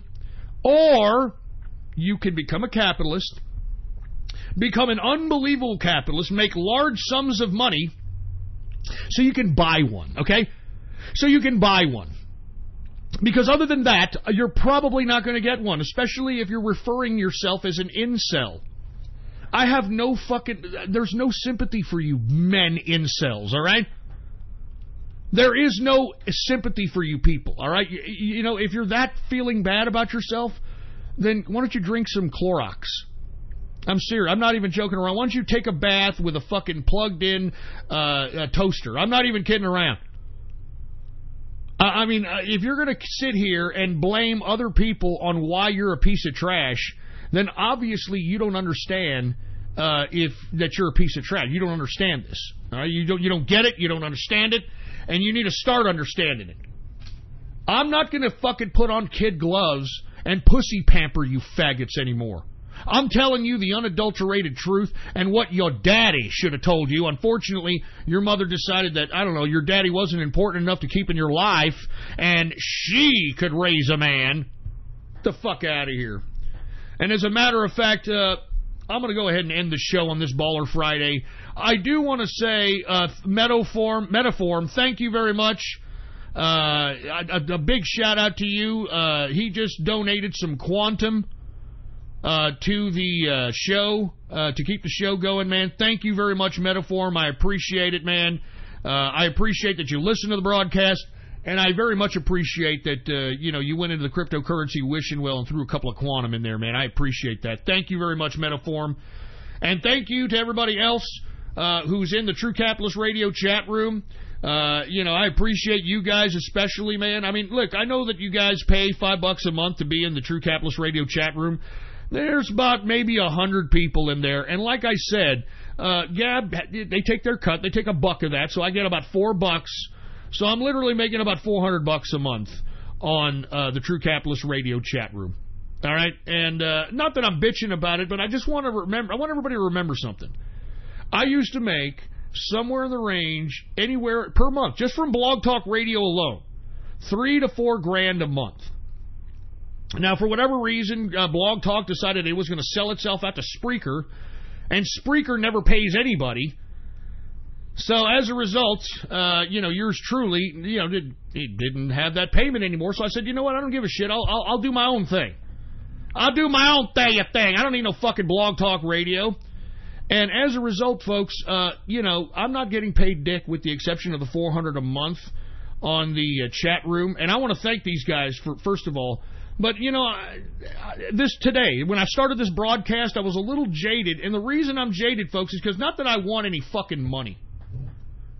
But spread the show link. Repost my posts. Like the post that I post on Gab. I know many of you think Gab is, not Twitter or not these other faggot little fucking social media sites. The reason I like Gab is, first of all, it's independent. Secondly, it's freedom of speech. Third, I know the owners. These guys are independent. They know I'm independent. We're both independent. And I'm trying to help out somebody who is being independent, man. And to be honest with you, man, I've thought to myself, man, maybe I should just kick it in the chat room instead of doing all these shows all the time, But look, I'm not going to do that anytime soon. I'm somewhat jaded. I'm not completely jaded to end the show yet. And the reason is because I put too much fucking money into this son of a bitch. I got fucking, look at this, I got fucking mixers and fucking mics all over the place. I got fucking computers all over the fucking place. You know what I mean? I'm doing all kinds of shit. I got a fucking website. I got all this crap. So, I'm not going to end it anytime soon, but you have to understand, it's very hard to get motivated. Very hard to get motivated out here, especially when no one... Look, I don't give a shit about the money, man. I want people to just repost the posts. Like the posts. I mean, you've seen my posts, man. At least 99% of the posts are all about, talking shit to communists, pro-Trump, pro-capitalism, cryptocurrency, information, man. And we need to spread that information as much as we possibly can, man. And not to mention, if you guys are true fans of the show, man, spread the fucking link around, man. I'm not advertising this show. This is an underground radio broadcast. I'm serious, man. I want to spread it around. Now, look, I've gotten a lot of people from other countries. For some reason, I'm real big in Lithuania. What's up to Lithuania? What's up to Hong Kong? Believe it or not, we got some people from Hong Kong. I wonder if... I'm going to send you back to Hong Kong. I'm telling you, what's up to everybody out there who's listening all over the world? I appreciate you guys listening in. Spread it around in your countries, too. I want you all to be capitalists, too, even if you're in a socialist country. Anyway, spread the word. I'm going to get the hell out of here. Let me go ahead and chug the rest of this beer. It's Baller Friday. More beer! Hell yeah, man. Let's get some more fucking beer going on over here. It's a Baller Friday. And by the way, after this broadcast, I'm headed right into the True Capitalist Radio chat room, okay? Give me about 5 or 10 minutes. I got to do some things, after the show's over and stuff, like upload the broadcast to the stream on the website and upload the archive and all that other stuff. But I'm kicking it in the True Capitalist Radio chat room, and we're going to be partying in there. We got all kinds of beer on this Baller Friday. And if you want to be in there with us tonight, go to my Gab account right now, Politics Ghost. All one word, no underscores, Politics Ghost, and hit the subscribe button for premium content. Hit the subscribe button for premium content, and once you do, private message me on Gab, all right? Private message me on Gab and let me know what your Discord chat name is, and I will give you a private invitation to the True Capitalist Radio chat room. It's that simple, baby. And like I said, we don't have any more tards into the chat room, man. Everybody in here is talking straight political dope, politics, crypto, stocks, social criticism. It's great. Now, don't get me wrong. Occasionally, we'll do some internet tomfoolery. Let me go ahead and open this beer here. Occasionally, we'll do some internet tomfoolery every now and then. But we don't try to put that as a point of emphasis. That's more like that's a weekend thing. You know what I mean? It's a weekend thing to conduct some internet tomfoolery. And sometimes, I'm not saying we do this all the time, all right? Sometimes we'll find a stream, we'll call the stream, we'll try to do... I mean, just internet tomfoolery, all right? Just ask Burger Planet about Ghost and Capitalist Army, all right? The in-real-life streamer on YouTube, Burger Planet, go ask him about Ghost and the Capitalist Army. He'll probably ban you. It's just internet tomfoolery. It's just internet tomfoolery, for Christ's sake. Anyway, I'm getting the hell out of here, folks. I will be in the chat room here in about 20 minutes, maybe 25 minutes. I got to do some things. I will be in the chat room. I hope to see you in there. We're partying. We're having all kinds of beer. I'm out of here. I'll be back here on Monday, 6:30 p.m. Central Standard Time, right here on the official website of the True Capitalist Radio Show, ghost.report. That's what you type in your browser and add to your bookmarks, add to your favorites, ghost.report. And once again, if you want to be a part of the chat room, then hook it up, baby. Hook it up. Come on down. Come on down. Hook it up right now on my Gab account. All right, Politics Ghost. Hit the subscribe button for premium content. Hit the subscribe button for premium content, and then private message me on Gab with your Discord chat name. It's that simple. Anyway, this was episode number 586. This is June 29, 2018, the last Friday of June. I hope to see you all this next Monday. And by the way, we're going to be broadcasting 4th of July, baby. We're broadcasting 4th of July. It's going to be a date to remember! Happy birthday to you! Well, I don't want to sing it now. We'll sing it 4th of July, baby. We'll sing it 4th of July. Anyway, I'm out of here. Thank you guys for listening. I'll be in the chat room here in about 20-25 minutes. I'm getting the hell out of here. Long live the capitalist army, and death to socialism, death to communism, and death to feminism. I'm getting the hell out of here. All right? And you better be here Monday, 6:30 p.m. Central Standard Time, and spread the link about the True Capitalist Radio Show. All right? If you're listening to this broadcast, then you are listening to the underground. I am the underground! I am the underground! You are listening to the political underground! I'm out of here! I'll see you here Monday, for Christ's sake. All right? And death to communists!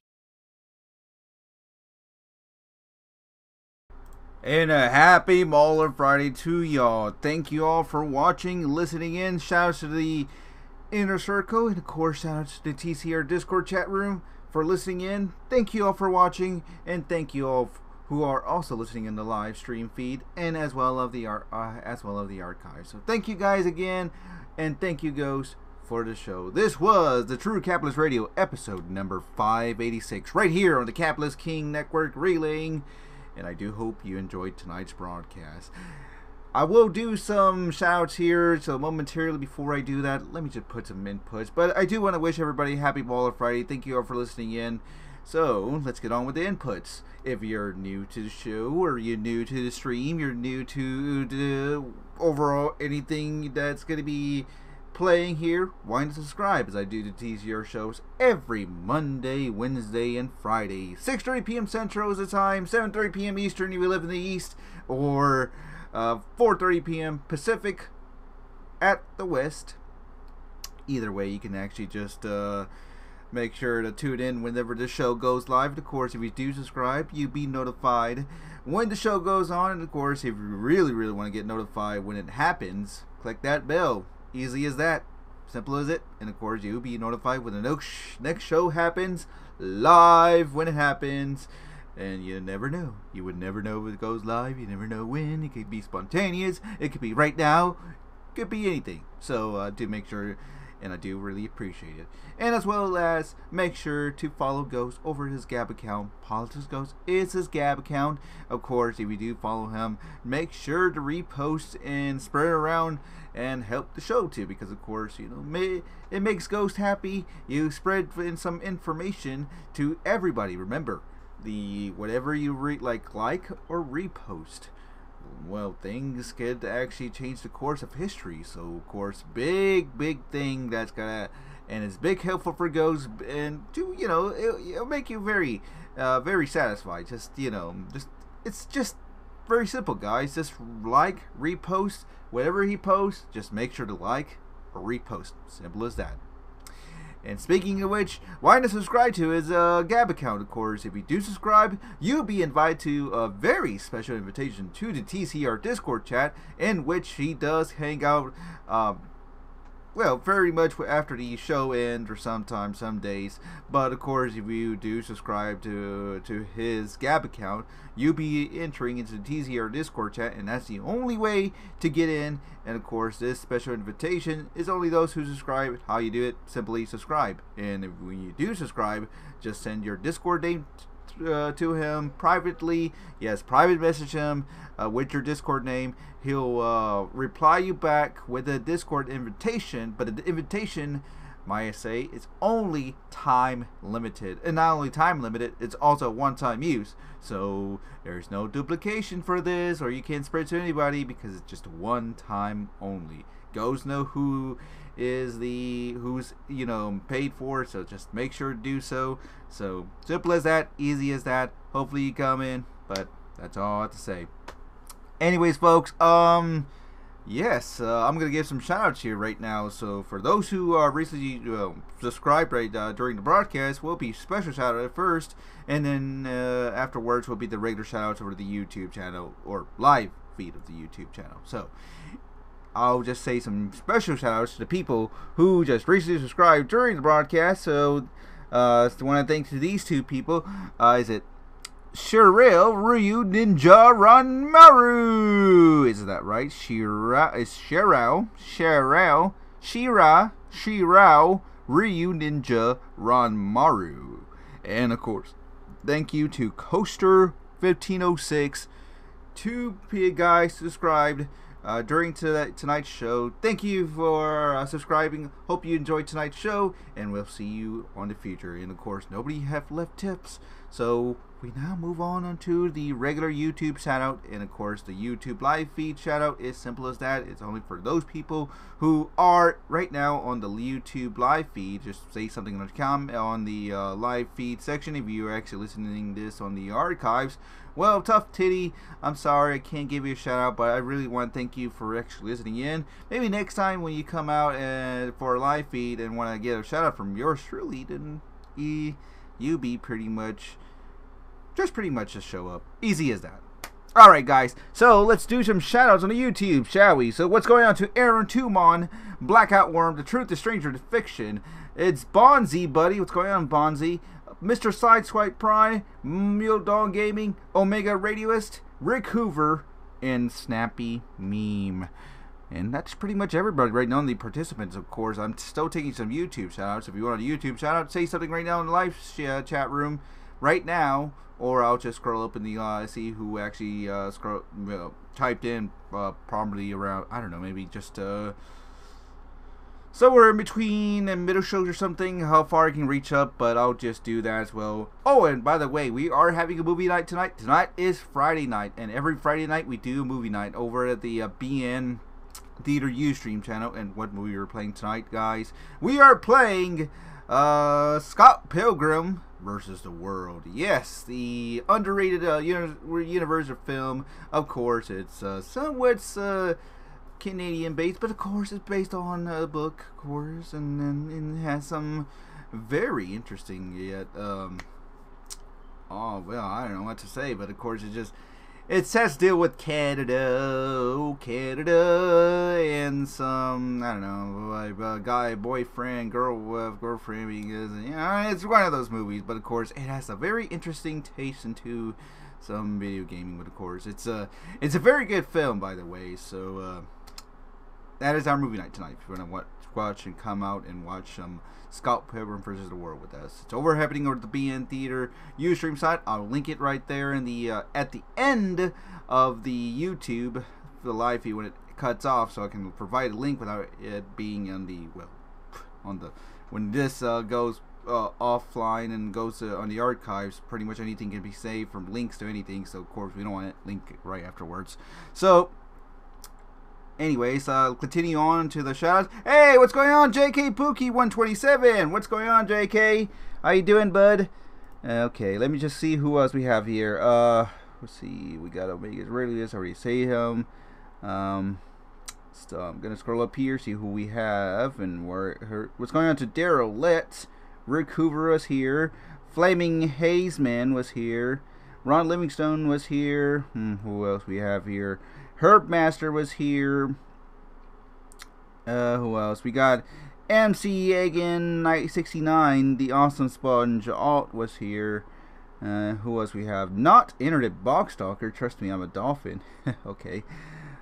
Scrolling up, see who we have. Once again, I'm taking you some YouTube live shoutouts. If you want a YouTube live shoutouts, easy. Just say something right now in the YouTube feed.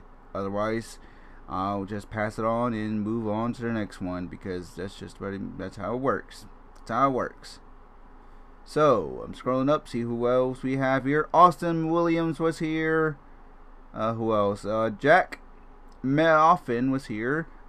In Deep was here. And is that it? I think that's it. Frankie Mankey, I'll give him a shout out. Frankie Mankey, thank you.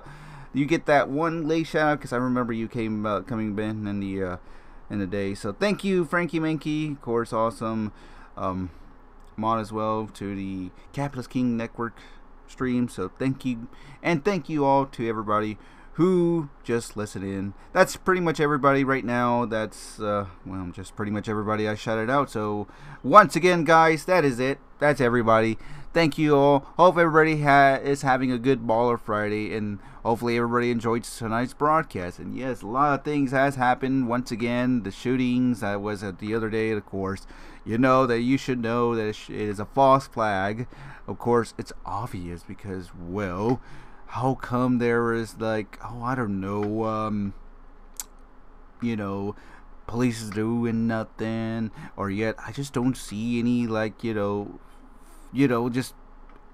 why are police not going in, or you just don't see any action. You just pretty much just images of people coming out of the building, but yet you don't see them actually panic or anything. It's just like some sort of a drill. I don't know, maybe a drill.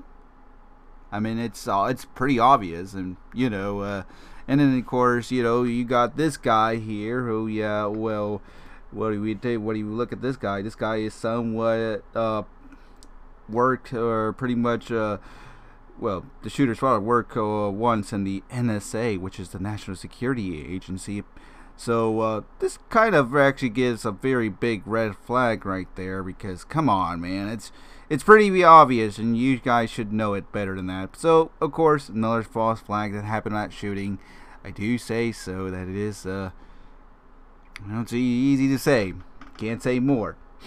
And of course, I guess the cryptos are coming up. Actually, the good thing is now that Quantum is actually starting. It's on the green, which 7.743. It's already now $8.56.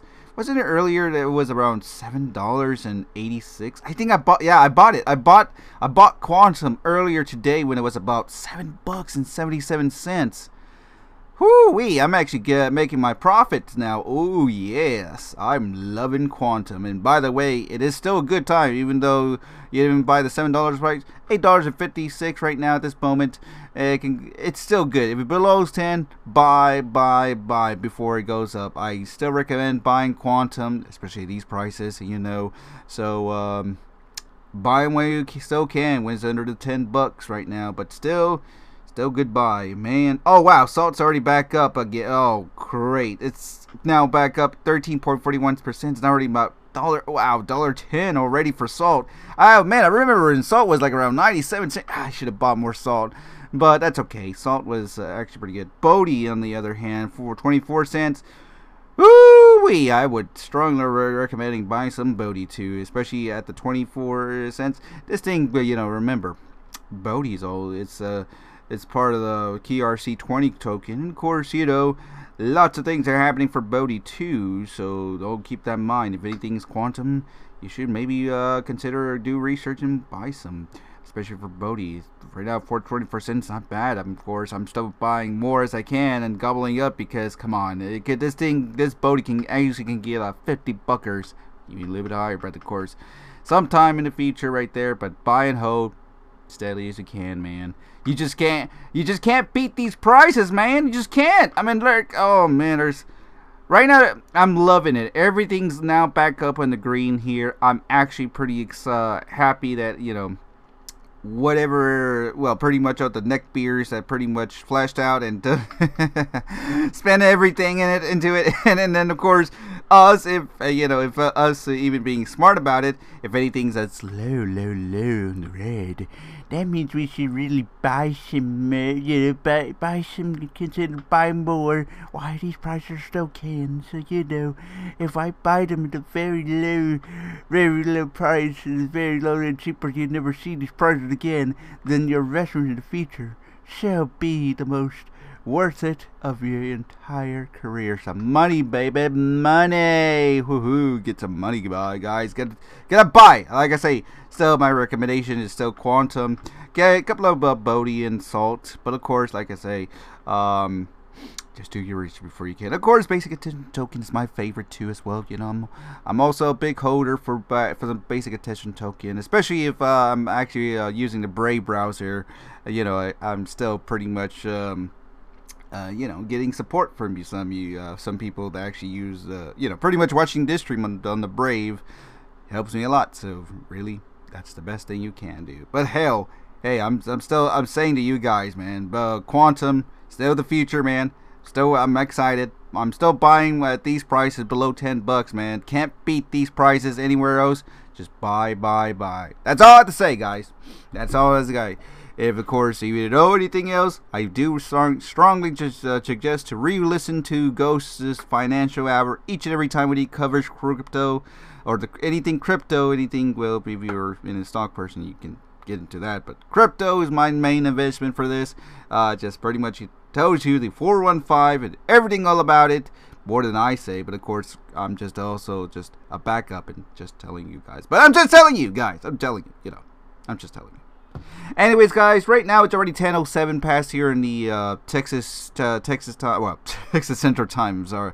But yeah, that's pretty much it for me to say. I really want to thank everybody once again for coming out tonight and listening in to the relay of the True Capitalist Radio broadcast. This was episode number 586 right here on this channel. Hopefully everybody enjoys it. And once again, at the end, everything's all archived, 100% real, uncut. Everything that happens, of course, gameplay footage is brought to you by yours truly, BN King. This was the Grand Theft Auto San Andreas. Of course, I'm about to halfway finish the game, so it's still fun. Lots of really good nostalgia memories if you still haven't. Yes, you can get this game right now on the Xbox One, which I am playing that version for.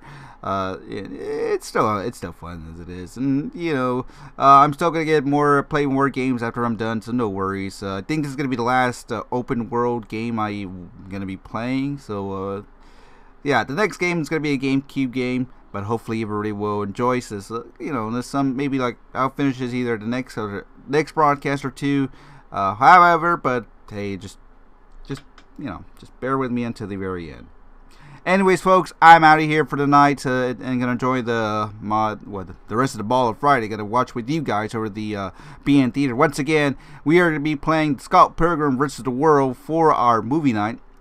It's opening over to the BN Theater. I'll be once again posting the link in the live chat room feed. Of course, this happens right after the end of the stream when the stream cuts off, because of course anything that says on the live feed, like post links or anything, is permanent, so I don't want to have that to be a big of a problem. But yes, guys, I am going to leave the link to the BN Theater Ustream channel at the very end, so stay put for that, or just wait, hold on. But Anyways, folks, that is it for me. Thanks again for coming out, and I want to wish everybody a happy Baller Friday, and also have a good weekend as well, because of course, weekend's always a good time, especially for me, for getting some days off and just chillax, just do something, something that, if I get bored, I can just do whatever I want, because, as a person and a capitalist, I can do anything. So, of course, it's my lifestyle, but of course I still gotta get into the political and try to get as much as I can to get a bit serious, because we are living some serious times right now, especially right now the midterms of the election is really much we're almost near to that point, because we're like a few months away. So even though after summer we should get some real serious done, and that is the one true goal that the people really needs to really get serious about. Because if we do not get involved in this in any way, well, like I say, regrets could happen, and we don't want anything bad to happen for our country. And I'm talking about America, man, America. But not once we celebrate our 4th of July, our Independence Day, coming next Wednesday. And of course Ghost is conducting the show right there, so that's going to be a very, very interesting show to really tune in and hope to celebrate the 4th of July with Ghost and to everybody. Anyways, happy Baller Friday once again, guys. This is BN King once again signing off for the night. Thank you all for watching, and as always, I'll see you guys next Monday for the next edition of the True Capitalist Radio, which will be 587, or if you're listening to this in the archives or anywhere else, then I'll see you on the next TCR broadcast right here on the Capitalist King Network. This is BN King, gonna say good night, hasta mañana, buenas noches, and I'll see you guys in the next stream. So, good night, everybody, and later on, guys. Once again, head over to the BN Theater, because we are going to be playing Scott Pilgrim vs. the World. Link at the end of the descriptions, but if you ever know where it is, go ahead and do so. And I'll see you guys on the next stream. Later, guys, and have a good weekend.